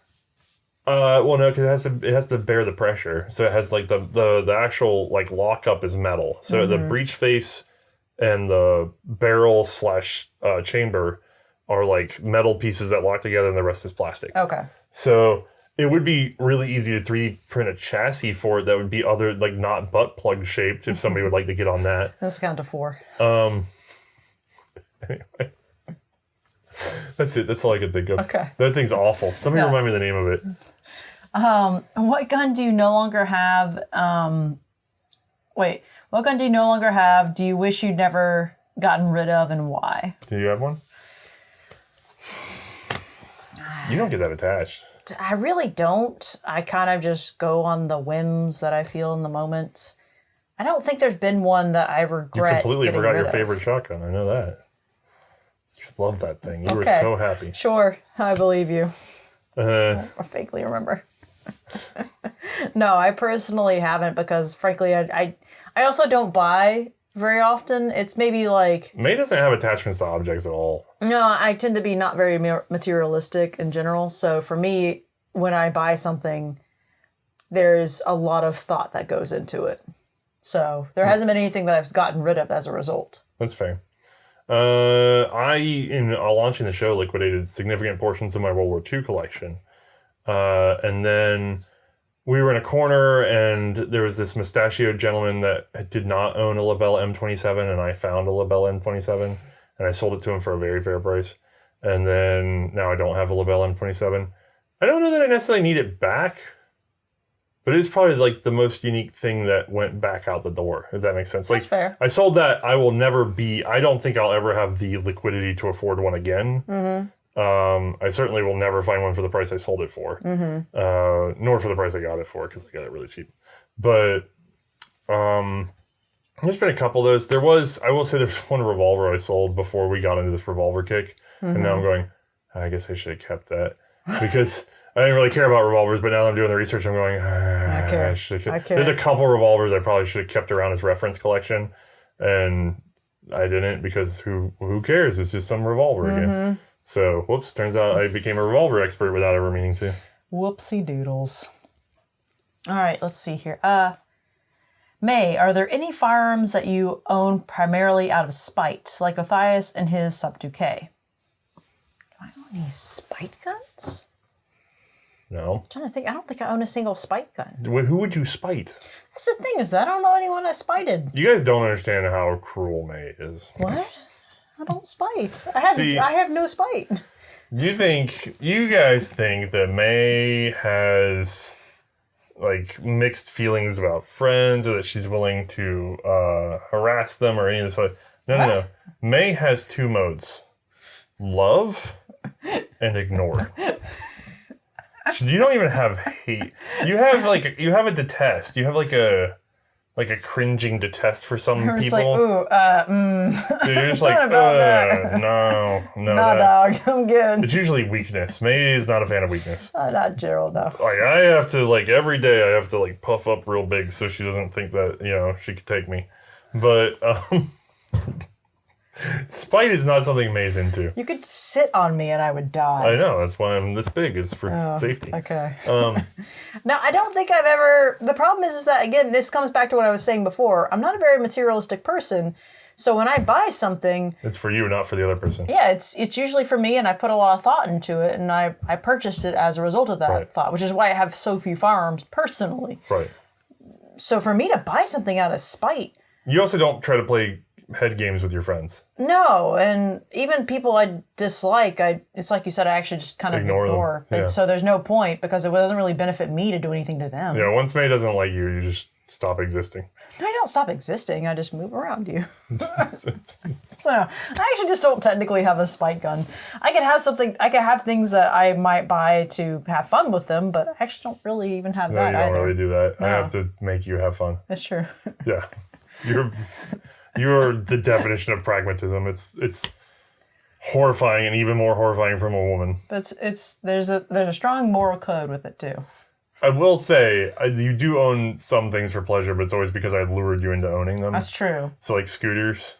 Yeah, I kind of let him talk into the scooters. No, you never got talked into it. I had to literally show up with one and you'd be like, what are you doing? Ha ha ha ha ha ha. Actually, it's kind of fun. That was fun. That's usually what it is. May's like, there's no logical reason to have that. And I'm like, okay, you want to sit on it? Okay. Well, I'm having a great time. I won't say no to trying the experience. It's just I will question the logic of the experience. She also has a deep affection for farm equipment. I do. Like just tractors and stuff. Well, I can appreciate things that do things and do many things. Oh, if you show her like a tiller...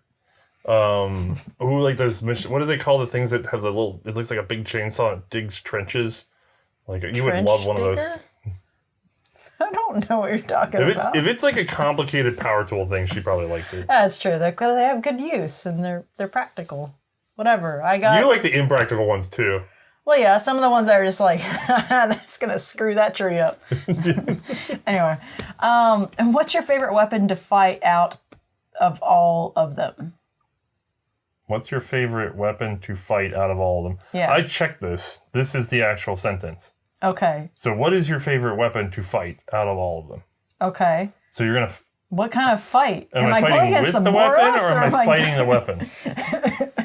If it's me versus the weapon, Reich's revolver. I'm going to take that Yeah, okay. guy I'll take that guy down. Because I just got to dodge once. Yeah, and I'll be all right. I think. Maybe.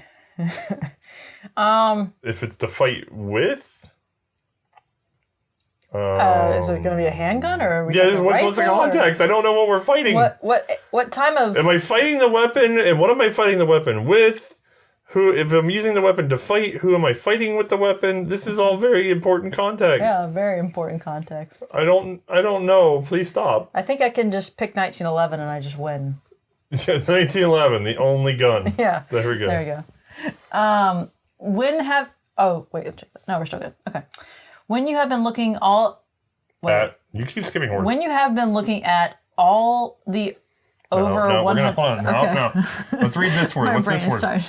When you have been looking at all the over 100 firearms for your series. I stopped pointing and it fell apart.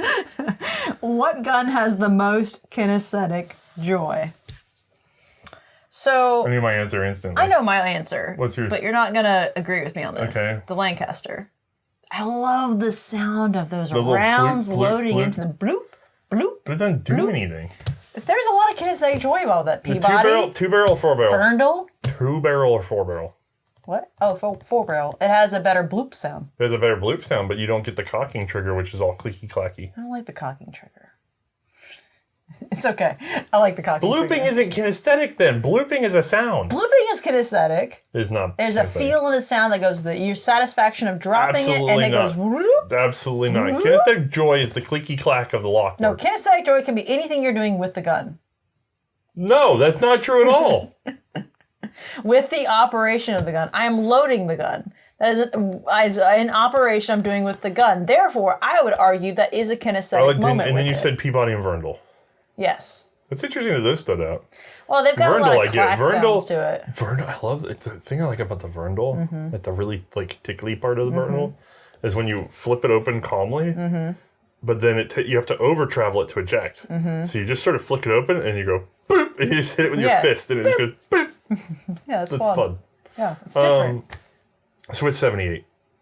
You and that damn revolver. I love the Swiss 78, but also you have to admit, so smooth and yet so loud. Yeah, you're not wrong. I don't think I've ever encountered a revolver that made that much noise while also being butter smooth. No, it's pretty smooth. Click, clack, clunk, click, clack, clunk. I mean, we commented on it. And even loading it, you're like, click, clack, click, clack. Ooh, click, unloading the Abity 1886. Oh, the ching.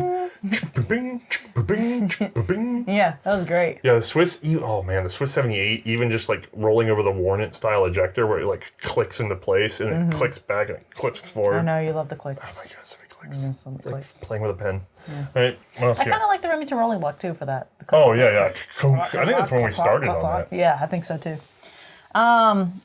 Still good on time. We'll do one more question. We'll take a pause. I shot machine guns. Turned out to be one of the more underwhelming firearms related experiences in my life. What have been yours? Actually, I agree. Sometimes the machine guns, just because like you think, oh, it's really cool. It's going to make a lot of sound. I'm going to dump a lot of rounds downrange. It's going to be a lot of fun. Then you sit behind it. And now I know the cost of those rounds. I'm saying dollar. Dollar. Yeah, I'm just like, ooh. When you're not paying for it, machine guns are fun. When you're paying for it, machine guns are not fun. And we have always been paying for it for the most part. So I mean, some people take some burns. Don't get me wrong. Well, even at that, even if I wasn't paying for it, I think I just realized that it just wasn't that satisfying. No, it's not. I will say, the machine guns that hit are very satisfying. So submachine guns that are actually, the sights are done right. So a lot of submachine guns, people weld them together and they're not very accurate. But the MP18 we were shooting, very satisfying as a machine gun. Yeah. Also because it's cheap, it's just 9mm, so you're just low rate of fire, inexpensive cartridge. That is interesting. It has an interesting low rate of fire that kind of makes it just pleasant. dugging it with it. I love that gun as a machine gun. But what's your most unsatisfying? See, I don't know which machine guns he shot because some machine guns are fun. I like some machine guns way more than regular machine guns. But what for you personally?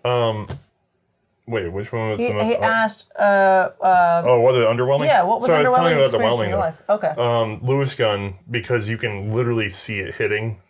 And that's then pretty we did some other tests. Rob's got a project you guys will see at some point, but we were playing with those and I was getting some results with some of the stuff he was playing with and I was having a lot of fun with that. But machine guns are way more satisfying when you have like a steel target and the gun is dialed in and you can just sit there and bing, especially if you got Okay, range. but what was your underwhelming? That was the I damn don't know. question. I was trying to tell this guy how to enjoy machine guns. If you're just making noise, they're not fun. If you're shooting at 400 yards You've got and you can 1 minute. Say what your underwhelming I got is. more than 1 minute. Yeah, fine. Whatever. I don't know. What was your underwhelming? I said machine guns, weirdly. No, you just agree with him. Yeah, I did agree with him. I did understand it from both the expense perspective and then also kind of doesn't really do much for you. I kind of found more whelming things than black powder back in the day. This guy sounds stupid. It was the Tranter 78. Really? Yeah, because it was so beautiful. Yeah. It's such a handsome gun. Yeah. God, it's shot like it's just not a good shooter. The ejector rod fell loose and got in the way. Oh, yeah, a little teardrop ejector. Yeah, it's sometimes things are beautiful and you want them to be beautiful in and out. Yeah, and then they just And it was not crap. beautiful in and out. Like we struggled with that gun. Yeah, and I that's was just like, I thought we were friends. I thought we were all right. We were in a good place. And the grip was not good, even though Yeah. it should have been good. Honestly, there's a lot of guns like that where they're like, that grip was like nice. Oh, I hate it. But yeah, that one was one of those things where I was like, I really like this gun. And then I shot it and I went, oh. It's like, you're such a disappointment. I wanted it to be better. I wanted it to be better than the Colt. And it wasn't. No. But that kind of made me mad. Like, it shouldn't like, have. damn It was like, you were it. supposed to be better than the Colt. You're a disappointment to me and your dad. All right, reboot camera? Yeah, the reboot camera. Late at night. So happy. Late at night. All right, next Late question. at night. I was about to read the same one over again. If a dapper gentleman were to swagger in and attempt to woo Othais or May with a gift of a gun, which gun would be most likely to succeed? It was that gun that Jeff 2 gave us. Oh. It's only because Jeff 2 gave it to us. Yeah, that's true. He's a sweetie. I love him. Actually, I don't know. Jim won me over too. Damn, I was given 2 guns last year. Yeah. I've got to start fighting these guys. Well, to be fair, I accepted Jeff 2's. Yeah, I didn't accept. You accepted because you were That's just like, yes. Well, it was, the Verter was pretty Yeah, rad. apparently Verter pistol was pretty Verter rad. pistol was the thing because normally, Oh, that's dumb, yeah. normally, We just go, oh no, like occasionally I get offered gifts and I'm like, no. You know what I mean? Like, this is worth too much. I don't like receiving things. But then sometimes people go, no, you don't understand. The kids don't want it. I don't want to sell it. I want to see an episode on it. I want to whatever. And I go, well, if it's coming with me, it's going in the reference collection, right? So there have been some things like that. I've actually got one. I hope he's watching. Someone sent me one that was an antique from overseas. And I don't want to give too much away because the minute I mention it, everybody will freak out. Well, they won't freak out. They won't even know what it is. But then I'll freak out because I'll have to start. It starts the timer. I'm trying to remember what this is. It's a revolver, so you don't care. Okay. So, but it's a very rare one. Oh, I remember now. Yes. And I was frankly surprised he wanted to offer because it's kind of valuable. But he really wanted to see the episode done. The problem is... And he sent it to us because he knew we'd do it. Well, it's not the hardest revolver to find. It's hard to find one working. So I'm currently sitting with a parts bin that I'm slowly, when I get time, trying to get a working one going so that we can film that episode because I'd like to do it as well. So we have been wooed that way. Is there anything that would... But is there anything that now, if someone were swaggering... Yeah, but Jeff 2 pulls out a Verter pistol. Yeah. And I'm like, I start to go through the thing of like, hold on, bud. Because he's done this to me once before and I paid him for the gun. And I was like, actually, I do want one of those, but I'm paying you for it. Right. And we almost had a fight. And then... A friendly fight. That day, I was buying 2 rifles off of him that we need for something that we're going to do. And then he goes, hey, I have a gift for you. And he's smart because he went to her. I don't know how he figured this one out because you would have said no to many things. Oh, yeah. But he pulls out a Verter pistol and you're like, oh, that's dumb. Yes. No, you're making it sound more civil. You went, oh. You guffawed. And you're like, I hate it. Give me.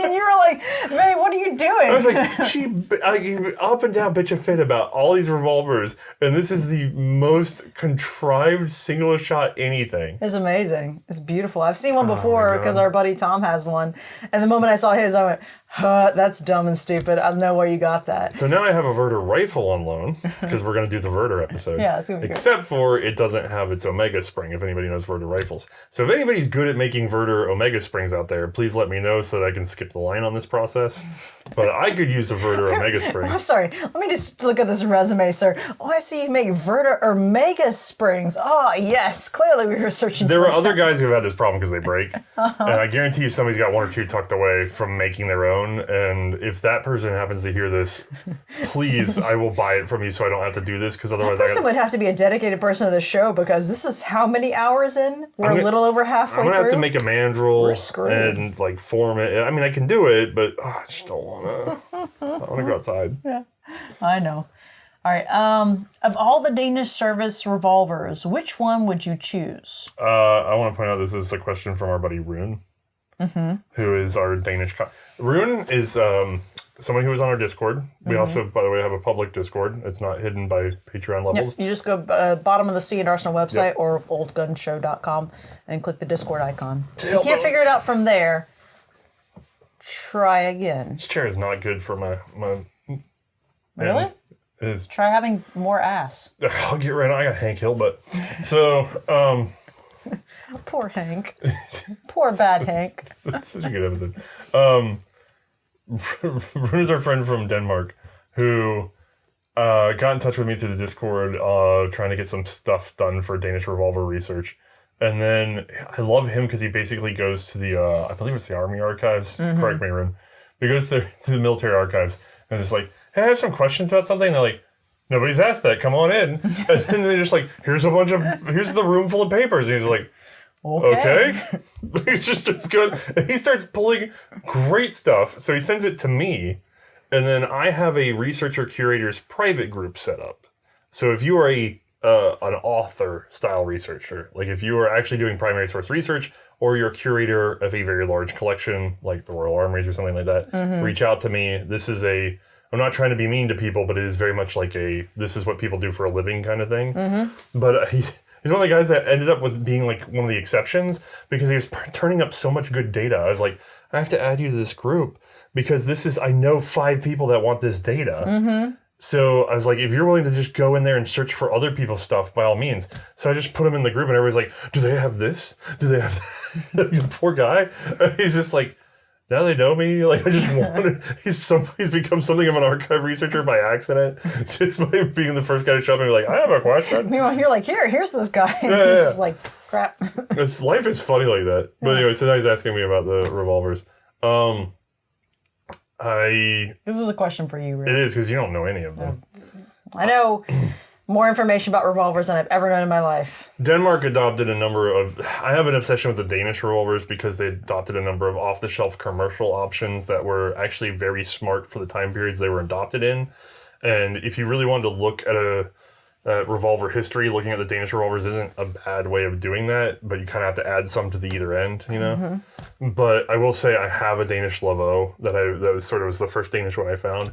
And that is the only military handgun I have ever found that is specifically made to be left-handed. Mm-hmm. It has a thumb safety on the revolver for the left hand because the doctrine was it was for boarding parties and you're supposed to use your right hand to either have your little saber or more likely that you'd be stabilizing yourself and opening doors and stuff with your right hand because it's more important to ground yourself with your right hand and just sort of hip shoot with your left. Okay. And so it's so funny. We actually just did a short on a Laveau, but it was a British version. Oh, so yeah, with the teeth. It's the center top break, but this is different. It's different. Okay. All right, what is your favorite black powder firearm due to its history/uniqueness? Due to its history and uniqueness. Go. Well, the problem is I don't know. My favorite black powder was the Star for a while there. You really did. We were at a Civil War show and May just latched onto the Star. That one's been a while. I've liked it for a while, but the problem is that I don't know its history. Have you ever shot it? No. Yeah, we haven't even shot it yet. I like the lines of it. It looks really cool. We have some originals available to us on loan that need a little help. And we actually have a reproduction. So we will be able to do that Star episode when we get there. We just got to get through a couple more Colts. The Root is what's going to hold us up next. Mm-hmm. And then once we get the Colt 1860, I can sort of just go bah! And do a bunch of Civil War style revolvers, which actually are really cool. Civil War carbines would be cool, but the ammo production is really difficult sometimes. Yeah. I forgot what I was saying. You were talking about the Star. Oh, yeah. So do you still like the Star? I still like the lines of it. It still looks really cool. Never shot it. But the problem is that he said based on the history uniqueness. I mean, I could list any of the Colts because the history of Colt himself is quite unique and entertaining. But the guns themselves are not that unique. Right. No, they're just okay. I mean, Dancers look kind of cool. That's the problem is that I'm thinking Dancers? Isn't that what it's called? The Dancer that has basically instead of the round shield at the back, it has a dance. Dance, yeah. Yeah. Those are interesting. But the problem is that, again, not based on the history. It's just, I think they look cool. What about a black powder firearm that's not a revolver? Okay, I guess that's true. You like rolling blocks? Yeah. I like Verndls, too. You really do kind of like the Verndl. Verndl is pretty rad. Also, the fact that, that would probably be for the history because it shares the cartridge size with the pistol, but doesn't, just not as much powder. Verndl carbine. With the pistol. Yeah. That's pretty cool. Yeah, I mean, there's also like the Combine. That's a fun rifle. That is pretty fun. In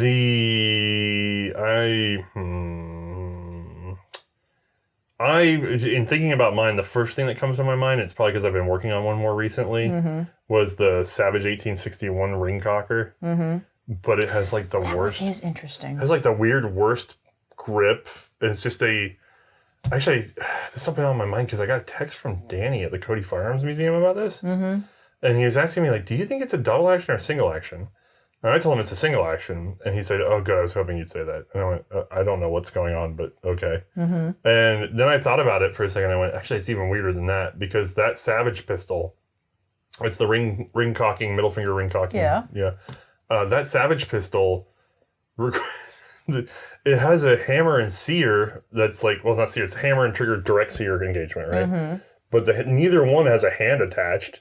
That's all handled by the other mechanism. So in theory, you can cock the hammer and it doesn't rotate anything. Right. And you can fire it and it doesn't rotate anything. And then you cock the hammer again, it doesn't rotate anything. So you can repeat your shot without indexing as many times as you want, which is kind of smart, but also kind of weird. So in that regard, it's not even like a single or double action revolver because the hammer and trigger are doing nothing. So it's like a single and null action. It has an entirely different mechanism that revolves the cylinder and coincidentally cocks the hammer. So that's super weird. Very complicated. Yeah, thinking about it just makes my head hurt a little bit now that I'm realizing that. Yeah. When you talk about trying to classify things. It's got to have like a two-prong that kind of goes, like pushes the hammer up, Yeah. like the backside up, and then pushes the cylinder up. We're going to do an episode on it one day, but without taking it apart or anything, I have to show you. Trust me on this one. In addition to all that weirdness, it's a toggle lock. Like that should just, it's like a Luger. It's a toggle lock revolver because it's a gas seal. And that's how it does the gas seal, is a toggle. Mm-hmm. That's wild. That's pretty weird. Yeah. Do you ever get overwhelmed with a particular feeling from an item you handle? Like it was involved in something important. Hey, go. Overwhelmed with something involved. Do you feel overwhelmed that it was important? No. Mostly because, again, that comes back to how I view firearms as tools. Right. I think so. For me personally, even if you were told, I don't know, this is, a gun that saved a bunch of lives, or this gun shot a balloon down or some shit, I'd be like, oh, that's neat. How does this work? Like, I'd be more curious on just the function of the piece than I would about the actual legacy of it, I guess. I have, because of being in collections, handled a number of firearms that are identified to significant owners. I guess it'd feel nice if it was something that I knew my family owned. I handle a strange amount of, like, Confederate personal effects. Mm-hmm. Like, and it's yes, actually. Jefferson Davison literally... Jefferson Davis. It's like, I think I've handled like his sword and his pistol and his something. I can't remember. There's like stuff like that. Mm-hmm. And you're showing some of that stuff when they're like, oh, so-and-so owned this. And you're like, did he carry it in combat? And it's like, well, no. He just owned it. And you're like, okay, so it sat on the shelf. Yeah, or in his drawer. Right. And, yeah. Mm-hmm. There's been a few developmental prototypes that I've handled. And, there's that moment of going, this designer actually probably made this cut. Yeah, that's kind of cool. Or at the very least handled it. There's a number of guns I've handled that John Browning still handled. Yeah. It's just undeniable. That is a little bit cooler, I would say. Yeah, but I don't know that... I kind of think about it every once in a blue moon, but I don't know that it necessarily weighs on me. I don't feel very whelmed by it. I feel just like, oh, that's neat. I have said before that one of the reasons I like collecting old firearms is because not only are they old, but they're firearms, and therefore they carry an emotional weight to them in that you can feel the years and you can feel the sort of intensity of the object because it is a weapon. Mm-hmm. And so I've kind of explained this emotional density around the object as being like gravity, the way gravity is represented in I can't remember, there's an old physics lesson where they represented gravity as a rubber sheet with various weights on it. Sure. And the heavier... The more dense the object, the more it would pull down on the rubber sheet. Mm-hmm. And so I consider guns to have a sort of emotional density that pull things into them. And I pick up on that, and depending on the firearm and what combat it was, or not combat, but what conflict it was associated with, the uniqueness of the mechanism, any other associations, that can get deeper or shallower. But I wouldn't necessarily say that there was one particular one that overwhelmed me. I guess the only thing is that, like you mentioned on prototypes, if I was handling a prototype of something where it's like, okay, the designer was working on this to try to develop it into doing X, Y, and Z.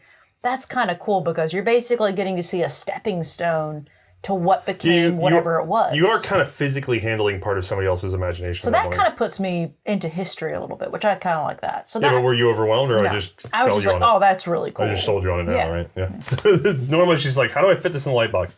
So yeah, pretty much. But I will say, what does overwhelm me, and I've seen it overwhelm you too, is, oh my God, how expensive is this stupid thing? It's not even. The number of times I've handled something and like, this is worth Remember like Kevin more than... with that clay thrower, and you told him what the average cost on it was, and he was just like, no, you should have told me that before I used it. I was throwing the heck out of clays with this thing. I think I whacked it on the table. We were like, yeah, you did. Yeah, I would like to point out, I'm a man where my primary mode of transportation is a $4,500 car. Mm-hmm. So the threshold for me to be like, oh God, that's so expensive is really low. Oh, yeah. Oh, yeah. Let's do one more question. We'll take a pause.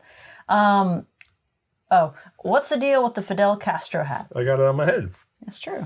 Yeah. That's not Fidel Castro. It's the beard that goes with it that makes it like... That's true. The whole look kind of does go with it in general.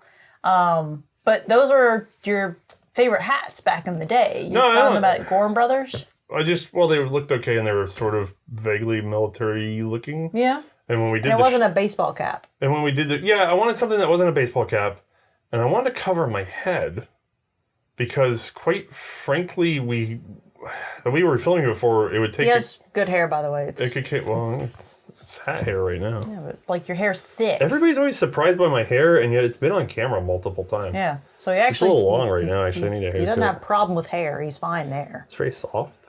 Yeah, it's I wash it sometimes. Good job. Yes. But when we were... my hair grows really fast. It's true. Like right now... Actually, that was a big concern. You were worried about the hair growth, so we had to do, I could wear a hat. We were having to do retakes and stuff with the early test footage. Mm-hmm. And I realized if we wait a week... My hair grows. Yeah. Like, I'm getting a little older, it's starting to slow down, but back then, yeah, it really grew. Mm-hmm. So... But you know what hides that? A hat.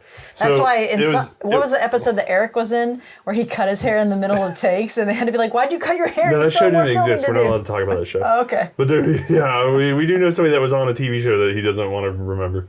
And like it was all filmed out of order. And they're like... He's like a few days in, he got a massive haircut where he went from like this to like shaved head, and they're like, "What are you doing?" And they're like, "What?" And I got a haircut. And they're like, "We filmed the ending first. You get what is?"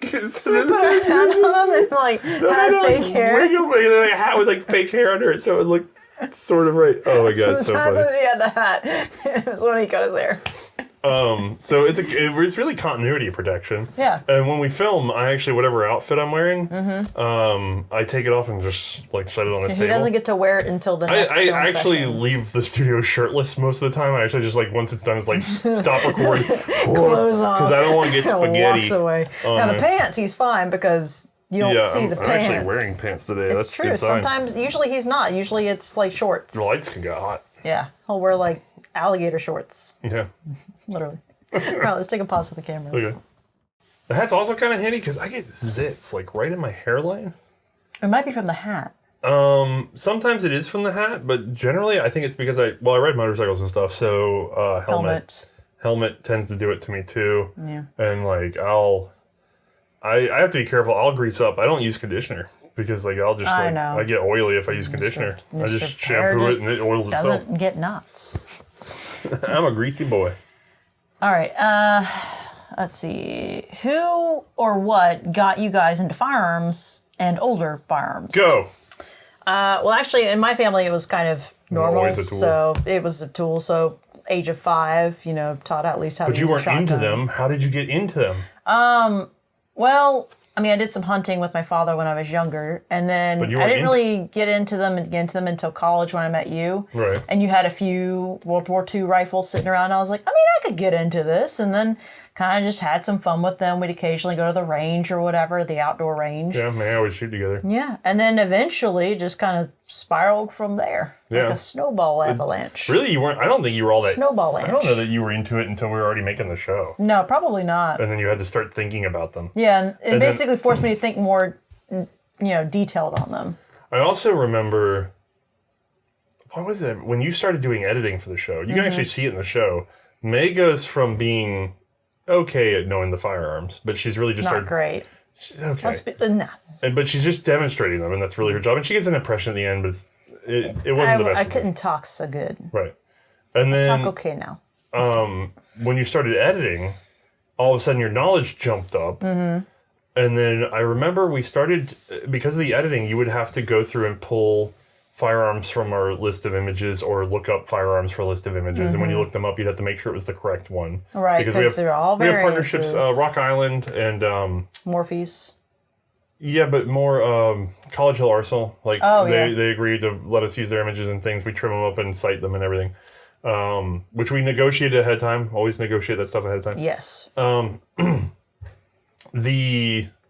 brain froze. When you started having to select those images, you suddenly became a lot better at recognizing different ones from each other. Your differentiation went way up. So really, just my knowledge gains made me appreciate them more. Right. To the point that now, like, May and I will get a hold of some archive of images, and I'll hand half of them over to her, and we'll start churning them to see what guns everybody's holding in case we need image references and stuff. And she'll just sit there and be like, no, that's a model 28, that's a model whatever, that's a model, because you've gotten really good at seeing the differences that you couldn't see before. Now, what's fun and a very difficult one to train on, but if you get good at it, it's really good for identification purposes or identification training. Try to go through historical photos and pick out what guns the soldiers are carrying. That's actually kind of difficult. Hard mode is Civil War photos. Oh, because there's so many cult derivative things that are not quite cults, or figuring not out even which great cult at that model yet. it is.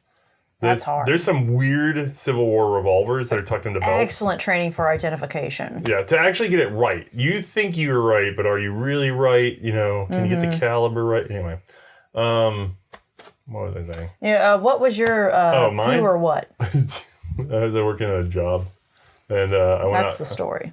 I know how to ride a horse.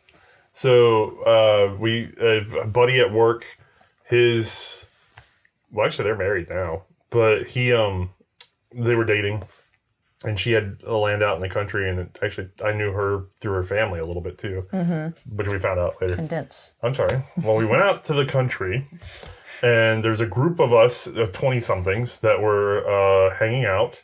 And the group kind of split because a number of the 20-somethings wanted to try horseback riding, and a number of the 20-somethings wanted to go try shooting. And since I had knowledge of how to ride a horse and handle the horses, I was helping with the horse side of it. And So you were with the horse people. we could hear this artillery fire on the other side of the hill. And then towards we wrapped up with the horse stuff. So I went to go find the other guys, and they were finishing up, and they're like, oh, hey, it's getting dark. We were coming back. And I'm like, oh, okay. Well, I was just coming to check on you guys anyways. Like, well, did you want to shoot? And I was like, no, I don't have to. And they're going, wait, have you shot? And I said, no, I've never shot anything in my life. It was a Mauser M38 carbine. So they just took me down to shoot across into the mud. You know, Some Sony earbuds. It's like a little valley. Not even with hearing protection, the Sony earbuds. You love that part too, Yeah. because it's like, am I supposed to have hearing protection? Like, oh yeah, here. And they hand me Sony earbuds because that's all they had. They forgot hearing protection. So I don't know. So I take Sony earbuds and stick them in my ears. I wiped them off first because that's gross. And I was handed Just passing around a pair. I handed an M38 carbine, and it's just like, boom, and I was like, holy, like that shook me up bad because I had never had anything like concuss me like that before. I mean, I'd done stuff, you know what I mean, but I hadn't been like right here, you know. And I was like, I want another. So I'm trying to actually hit things with it right away, and they're just going, no, there's because there's nothing to even shoot at. This is the most redneck thing ever. Yeah. And so that was interesting. It got me kind of curious, but about a week later, the girlfriend decided she didn't like the guns laying around. And it was just, all he had was a 9130 and then a M38 carbine. And so he talked to me at work. He's like, I don't know, they're cheap. You want to buy them for like $100? And I was like, yeah, okay, I'll take them off of you. And so I took home and I gave the 9130 to a roommate of mine because I didn't want two guns. Why would I need two guns? But I had that little M38. I still have that little M38 somewhere on the wall here. Yeah. Don't handle it though. We can. Oh, yeah, okay. That's it. That's how it happened. Yeah, that's pretty good. Yeah, Oh, and then I tried looking stuff up, and everything I looked up was bullshit and didn't actually answer any of my questions. And then I got obsessed with trying to figure stuff out, like bought more things, and then... Oh, we baby you back then. It wasn't until Chumac came out with his book that I ever got any of my stupid questions answered in the Mosin, because realistically, other Mosin books do not answer the questions I had, which is why? Why? It's all identification. It's not why. Oh, that's funny. All right, what World War I era handgun would you everyday carry or everyday conceal carry today? Yeah, 1911. Yeah, why not? Yeah. What are you talking about? I mean, I have concealed carry in 1911. Can I have the stock on the Steyr? Because that'd be really funny. No, you're not allowed to do that. You know why? That's illegal. Oh. But, Yeah, Steyr would be awful concealed carry. It's all, like, square. That thing I would guess be I poking you. couldn't conceal. Yeah, I'm just thinking more like open, but I guess for conceal, yeah, you're right. That's kind of stupid. I mean, you could get, like, the 1908s, the 1903 with the 380 barrel. Yeah. It's okay gun. Yeah, not bad. I mean, I'd get away with it. There's a number of, like, pocket pistols that you could get away with. Mm-hmm. But in terms of, I think we already went through this. 1911 was our preferred the 1911 was our preferred World War I handgun. Yeah. And I am big, and I can. I don't know about you. You might struggle. Yeah, I'll wear an overcoat. But That's just what I get, the overcoat life. I have unironically concealed a Remington Rand because it was already refinished and stuff, and I was just like, well, let's go party. All right, next question. What gun do you have an irrational love-hate for? Well, for you, this has got to be the Sub 2000. An irrational love? Yeah, Sub 2000. It is a weird irrational love. This is the most useless thing I own, and I love it. It's just stupid. That's fair. Also, I've spent so much money trying to, like, get it right, and then I still have to go back and fix things all the time. But you have so a weird funny. Irrational love. Do you have an irrational hate for anything else? I don't know. Think about it. What do you have? Do you have an irrational love for one? Actually, I know which one I irrationally hate. Probably the VZ for me. The VZ what? 58. Oh, the love. Yeah. You just kind of like it? Yeah, it just works well for me. But I'm trying to think of a hate. I mean, I have an irrational hate for things like... Well, you irrationally hated that Swiss 1893. Yeah, I rationally did hate that. You're right. That's probably the most irrational hate I've had for You still don't like... Okay, so even like if you gave her a working even one... my animal brain is still like, no. I think they're cool. And I wouldn't mind having one, but they're kind of pricey. And it's just like, I don't bring it in the house. I hate that thing. Animal. Stupid guy. Hate. Oh, yeah, I remember. I hate M1 carbines. Oh, the captive pin, is that what you're thinking of? Or No, it's I shouldn't say I hate M1 carbines, but I have a distinct distrust of those little bastards. Because I think I've been around when one of mine did it, and I know at least two others in front of me have had their bolts fail because of the hole cut for the extractor. I'm cursed. If something can break, you're like, oh yeah, you can dry fire, it's fine. I've seen 3 firing pins go flying from dry fire. Oh, yeah. And then same with these M1 carbines, I've seen them. Not from him dry firing, but from other people Right. dry firing it. And I've seen like, again, 3. I've seen 3 M1 carbines below their friggin' like right side locking lug, like it just peels open because they've cut that hole for the extractor pin to go in there. And then that's a weakness. And then you fire it and pressure's wrong or just age. And it gets a little flex in there and it poop, and it just all of a sudden jams up the gun. It doesn't fail and kill anybody, but it's just the gun stops working. Not great. And you're just like, And I've just never had an M1 carbine completely run reliably for me. That's fair. I've shot them plenty of times. They're mild. They're friendly. Everybody loves them. Yeah. And I love them when they're working. Yeah. They don't like working around me, and then I get mad at them for not being what they're supposed to be. Remind me about flat springs later. I just had an idea on You something. have an idea about flat springs? Tell me about that. I You remind me can't about do that on air. Now you have to tell the no, flat springs. What are you doing? No. Next question. Not exactly a question, but maybe you could share some good home gunsmithing tip. What you don't find from the books. Okay. Don't force it. Yeah, no. The number of times I've seen somebody make a mistake from forcing it without understanding. If you are starting to force it, you better be damn sure that it's not reverse threaded or that there's not a blind key. Oh yeah, blind keys, man. I mean, I've had gunsmiths start tearing stuff up because they didn't know about a blind key because those are rare. And you're like, no, man. I think there's something missing here. Literally hit it the other way. Oh, it worked. You know, just don't force it. Also, the one thing I will say, it's kind of related to that, and this is, I don't know that any books say this. You're not in a hurry. No, you're not. If you're in a hurry, you shouldn't be gunsmithing at all because it's always when you'll get where it's you versus the gun, and that is when you really. Sometimes it's okay. It's better to just put it down and walk away, even because then you may think of something later where it's like, oh wait, maybe I should try doing this. If you're getting frustrated, stop. Stop, for God's sake, stop. You've told yourself that before. Yeah, I've definitely amazed me in the room. I'm just like, because when I first got into this before the show and everything, I made some mistakes, and they were all mistakes of like frustration or thinking I should know better. And then just being like, well, I'm gorilla, or finding a way to grab it and really. And by the way, I've also had to do some things where it's like, oh, this is really effed up. I'm gonna have to get like a strap wrench. I'm gonna have to get a vise. I'm gonna have to get whatever, and heat and blah blah blah blah blah.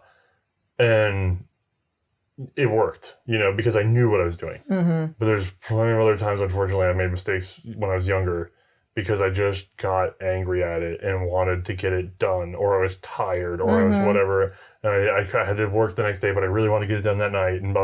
And that's always when it goes so wrong that you curse the heavens. Yeah. So, patience. Don't be in a hurry. The other tip I will give you is more mechanical.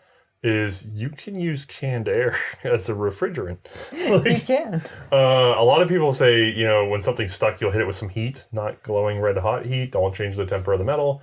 But people say you can hit it with some heat. Mm-hmm. And when that doesn't work right away, they'll just throw more heat at it. And the problem with that is then you got to let it cool off and try it again. Mm-hmm. Well, you can rapidly warm. So in other words, you could take a torch and you can warm something up without making it too hot. And then you can take a canned air upside down and just give it a little shake and you can freeze the crap out of it. And then you can turn around and warm it back up. And I'll sit there and do that like 20 times if something's really stuck and I don't want to ruin the screw. Mm-hmm. And I've really gotten some stuck stuff to move. The other thing is, especially if you can do that and get it like upside down and get some like penetrating oil on it. And if you got penetrating oil where it wants to soak in where it's supposed to be and you heat it up and it burns off the penetrating oil and then you freeze it. And then you put some more penetrating oil on it, and then you heat it back up. And yes, it's burning it off, but some of it's maybe getting in there. Right. And then you freeze it, and then you do the same process over and over again. And so that can be a fairly rapid way to freeze something up versus having to sit there and heat it and wander off and come back and then. Right. Fair. Let's see. What is your favorite state you visited? Why? Favorite state. What's your favorite state that you visited? Well, some that kind of stood out, Nebraska. I kind of liked how beautiful it was, and I love their meat. They had good steaks. They had purple lightning that crisscrossed across the sky. That was gorgeous. I mean, Nebraska was pretty great, and we barely were there, but I wish we had a chance to stay there longer. Okay. We're really telling on ourselves here. What? Because I kind of like Kansas, but I also hate Kansas. We've been in a fight, me and Kansas. I know, you and Kansas, man. Y'all always got issues. Everybody complains about riding motorcycles and other vehicles in Kansas because it's just flat forever. I don't. I'm a coastal, so flat forever is ocean, and everything else is either green trees everywhere on flat land or hills and mountains and whatever. Mm-hmm. Just seeing like flat land as far as I could see and storms rolling in and the big sky and everything, I was just like, this is a very big place, and I really like it. Oh, and also Nebraska has bomb cyclones. No, I don't like that part. I don't like it either, but that sounds rad and terrifying, and it is. And I've been going up through Wyoming, we saw some beautiful things. I've seen some beautiful things, and they've been lovely. Oh, yeah. But there is something weird about just going for like 9 hours and only seeing flat.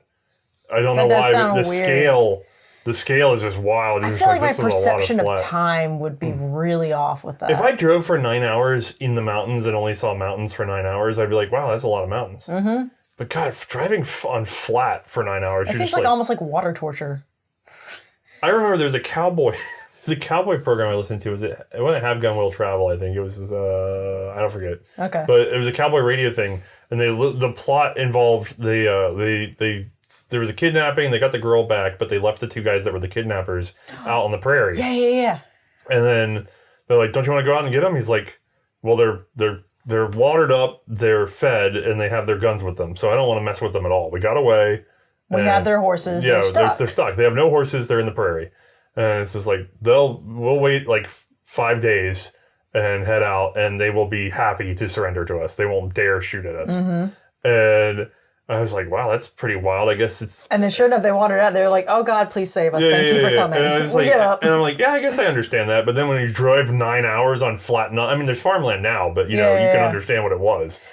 There's no land markers, right. So unless you know north, south, east, west, you're just lost. I'm doing 80, and it's taking 9 hours. Oh, my God. Yeah, that is wild. Fair. Anyway.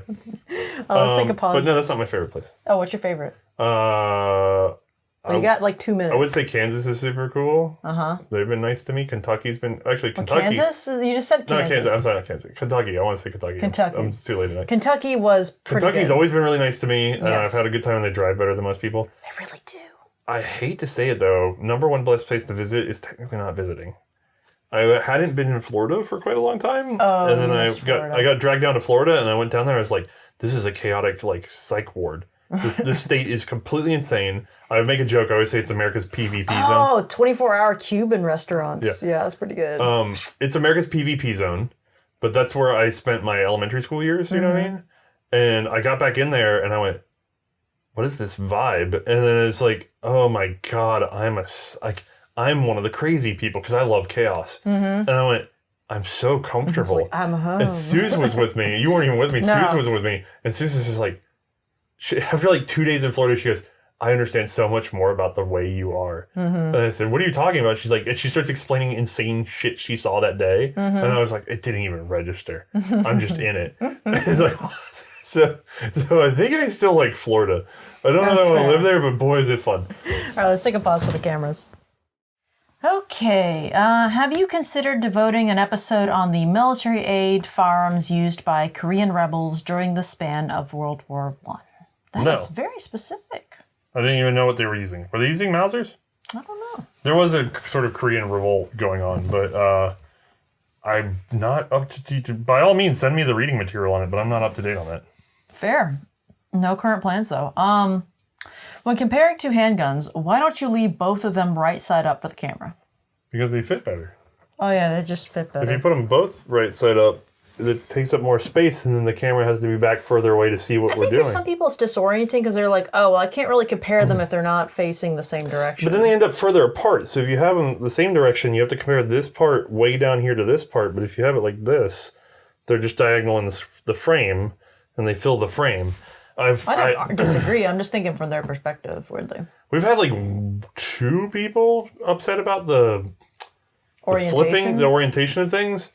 But honestly, it's a very low complaint. I actually wonder if it's like a thing now. You know how people have dyslexia? Yeah, I wonder if there's a thing where some people have a harder time with the inverted image or not. But the problem is, yes, it would be ideal to just have them lined up the same way so you could point it down. But then it takes up so much more real estate. That you lose sight of some of the detail. Not only that, but don't forget, just because it's on video and it fits in the video doesn't mean it looks good. You kind of have to have the golden ratio, or you have to fill the frame, or whatever the case may be. And you end up with this horrible, like, you have to get the camera lined up in such a position that you just end up with bad shot. I don't know how to explain it. Yeah. I'm sorry if it bothers you, but it's the other way bothers me a lot, not having all that dead space. That's fair.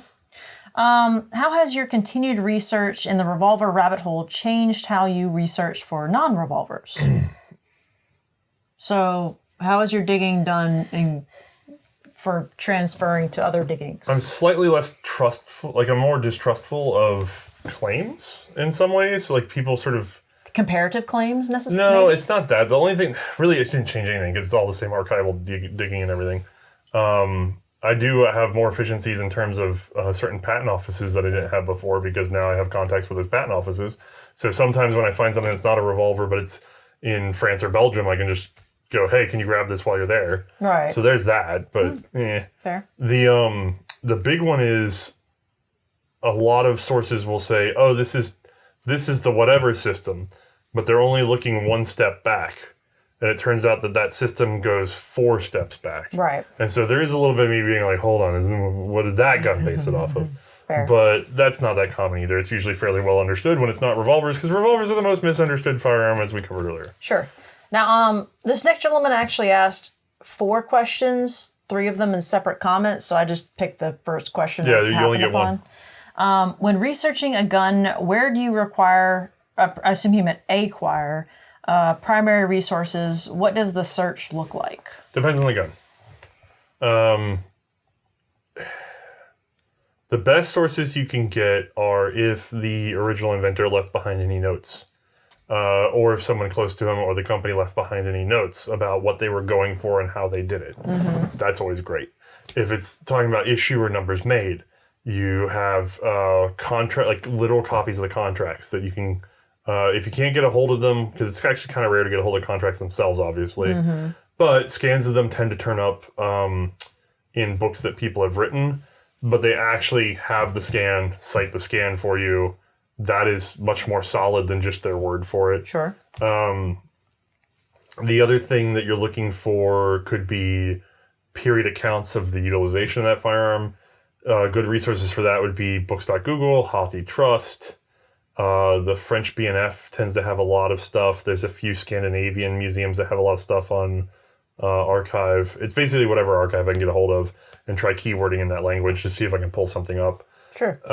You'd be surprised at how many things you can find in like the old British newspaper archives, because there'll be debates and arguments in the a really good one for any British firearm is The Field. There's a magazine called The Field. Sure. The problem with The Field is it defies OCR because it has very tight, blobby font. Oh, that's unfortunate. Yeah, the typography on it is not great for OCR, so you're lucky when your searches hit. I went nuts trying to find an article that an author had referenced that was definitely in The Field. It was definitely in the online archive, but I couldn't keyword a single dang word out of it to pull it from it. That's unfortunate. So I had to walk it in within the month and then just start reading The Field.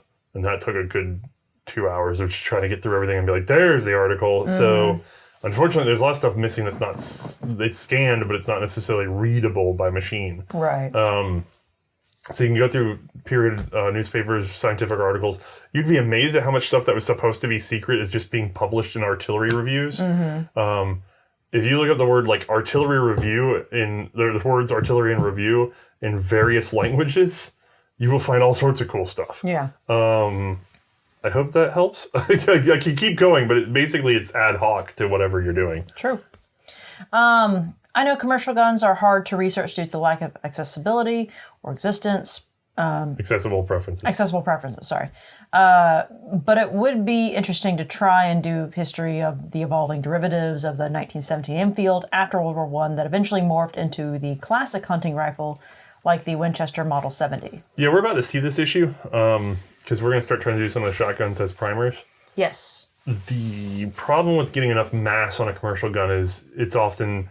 We made this because we thought people would like it. There's not really a lot of description into how it was developed or the why, other than the market wants a shotgun that is pump action. You know? So what we'll have to do is we'll have to exemplify what makes it different from the other things, what was patented on it, and then we're going to have to really exemplify iterations of that firearm. So in the case of, say, like the Marlins, we'll probably do like one episode that covers all the hammer fires, and we'll probably have an episode that covers all the the internal hammers or whatever. So it's sort of about lumping and grouping in some of these regards, which is going to get a little weird because some of them are in response to others that come out later. Yeah. But we'll get there. For something like the 1917 Enfield derivatives, I can't remember. There was a book that had a really good listing on that, or an article. Oh, God. I can't remember now. Oh, it's going to drive me crazy. Yeah, unfortunately. But the problem is turning that into a whole episode is difficult because the time we take to do that, to garner the, let's say, out of all the people that are subscribed right now, you know, we don't get every subscriber for every video. I'd say on a good episode... we get roughly 50% of our audience interested. On a great episode, we get the whole audience or more. And then on something like this, I would say less than 20% yield of our audience to really watching it. And we could probably put that time towards getting the whole audience to watch, and then we're not run to financial ruin. So there's that. May yells at me for revolvers all the time, but to be honest with you, the reason that the revolvers keep happening is because I already started the research, so it's weirdly lower cost to us because I'm chasing that path no matter what. Oh, yeah, that's true. So then, since I'm going to do it no matter what, I'm then just recycling the knowledge that I've gained there and the access I've gained there into episodes, whereas if it's something that I'm not actually tracking down for my own personal reasons, then I'm spending to do it, if that makes sense. Yeah, I get it. Next question. What would you like to change about the podcast or do differently? I'd like it to be more interesting. Yeah, I'd like it to... There are several things we'd probably like to change about it to make it more interesting, but the problem is time, A, and then B, time. Yeah, but it's just time. It's just time. It's time. I like having guests on there. Yeah, it's fun. It's fun. The only problem is it's a time suck that takes away from a normal episode, and this is one of those things where stuff sort of snowballs. The perception can often be, well, since the podcast is something that patrons get, then this is what you're actually making for money, so you should put your effort into that. But nobody's going to pay me just to get to the podcast. The podcast is really done as a, hey, thanks, and here's what's going on. Yeah, we're just letting you guys know as supporters what's happening. Right, the podcast isn't the product. The podcast is an investors meeting. You know what I mean? Mm-hmm. And so if I take anything away from the actual product and put it on this accessory thing, that's not good. I mean, we'd have to have the time to know that it's not going to take away or detract from a primer, basically. I mean, I would love to be able to do an interview show, but if I'm doing it, let's say the podcast sets a goal of having an interview every month, then I should probably just be doing that more publicly as a video. Yeah, a public video on that would do way better. Right. It's hard. Right. I would like to have more guests on, but it's not easy to do. I've never actually come up with a very good way of handling remote audio. Mm-hmm. It always seems to come out very poor. Yeah. And then scheduling and blah, blah, blah, blah. It gets me a nightmare. The podcast is supposed to be easy for us to produce so that we can be more honest with you guys and up to date without dying. And even then, we're probably putting a good... you have to re-listen to it before we put it up. Yeah, just to make sure there's no audio issue. So I'll speed it up. But, every once in a while, we've had one where we've had to scrap it and redo it because... our equipment is sensitive so that if another electronic device is near it or just too close to it in general, it will cause a static issue. I'd say on average the podcast eats about 4 hours, which is still significant. Yeah. Like 4 hours is significant when you're a person that's working 70 hours a week. It's closer to 2, but on a bad day, we've had to re-record. It took up 4. No, you're thinking of recording. Oh, right. You're right. You have to go back and listen to it. I have to go back and I'm listen to it. let's think about this more critically. You and I both have to attend the podcast for about 2 hours each. That's the 4. Then you have to handle for a 2-hour podcast, you have to spend, let's say 2 hours, because it's the hour of actually listening to it at double speed, then the editing and uploading. And then about 30 minutes of editing, uploading time. That's what I'm saying. So let's call it 2 hours, and then you 2 hours again. Yeah, so 6. Actually 6 man hours tend to go into that little thing. And then we're already... combined each is pulling at least 70 hours a week. Mm-hmm. So it starts to become like, I mean, we want to do things, but oh my God. Yeah. Any plans for continuing repercussion after you finish up with the Colts with either non-percussion reproductions or non-reproduction percussion weapons, considering how few non-Colt reproductions there are? Oh my God, well, I don't know why, but it's so late. I can't follow anything that was just said. I just kept hearing I said it. Reproduction, repercussion. After we're done with the Colts, do we plan on continuing the repercussion series either with more reproductions or with... Are we doing non-Colt reproductions? Yeah. Yes. Okay. We just said we were doing Star. Yeah. We actually have Lamat repercussions on... I found them so cheap. They're so expensive, and I found them so cheap. I know. But we have Lamats on hand. Those are weird. The only reproductions they did of the Lamats are like the transitional and the later pattern. And we've got the root. I was actually talking to someone to see if I could maybe convert the transitional into a first pattern through some fancy gunsmithery, but it looks like it's going to be difficult. Less fancy. But Lamats and Star are on the board. I'm willing to do other reproductions, obviously. Mm-hmm. It's just, unfortunately, as much as there's demand for those episodes, they are tedious to produce compared to just cartridge guns. Fair. Mostly, honestly, the big part on those... I'm sorry, you tired of me talking? I mean, we do need to keep moving on, but... I was going to point out, the cartridge firearms, generally, I can make the cartridges here go, 20 minutes away to the indoor gun shop and test them. With the black powder stuff, even just to test whatever we just cooked up, it's an hour plus out. Right, because you don't do those at indoor ranges for their... They're not going to be happy with muzzle loaders in there. No. So... Yeah.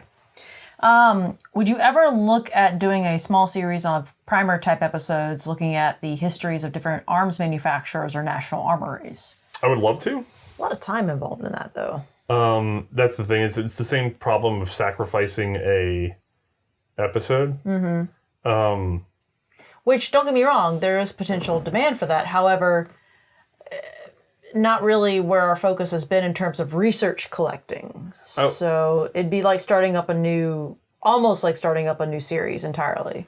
Sort of. I mean, it would work. I would like to do bios and stuff like that too. The problem is we've got our system and we're flowing with it. We're trying to get... it's really hard to explain this. There is a certain element of trying to get as many guns on the board as possible, because then when somebody searches a gun, they're more likely to find us. Mm-hmm.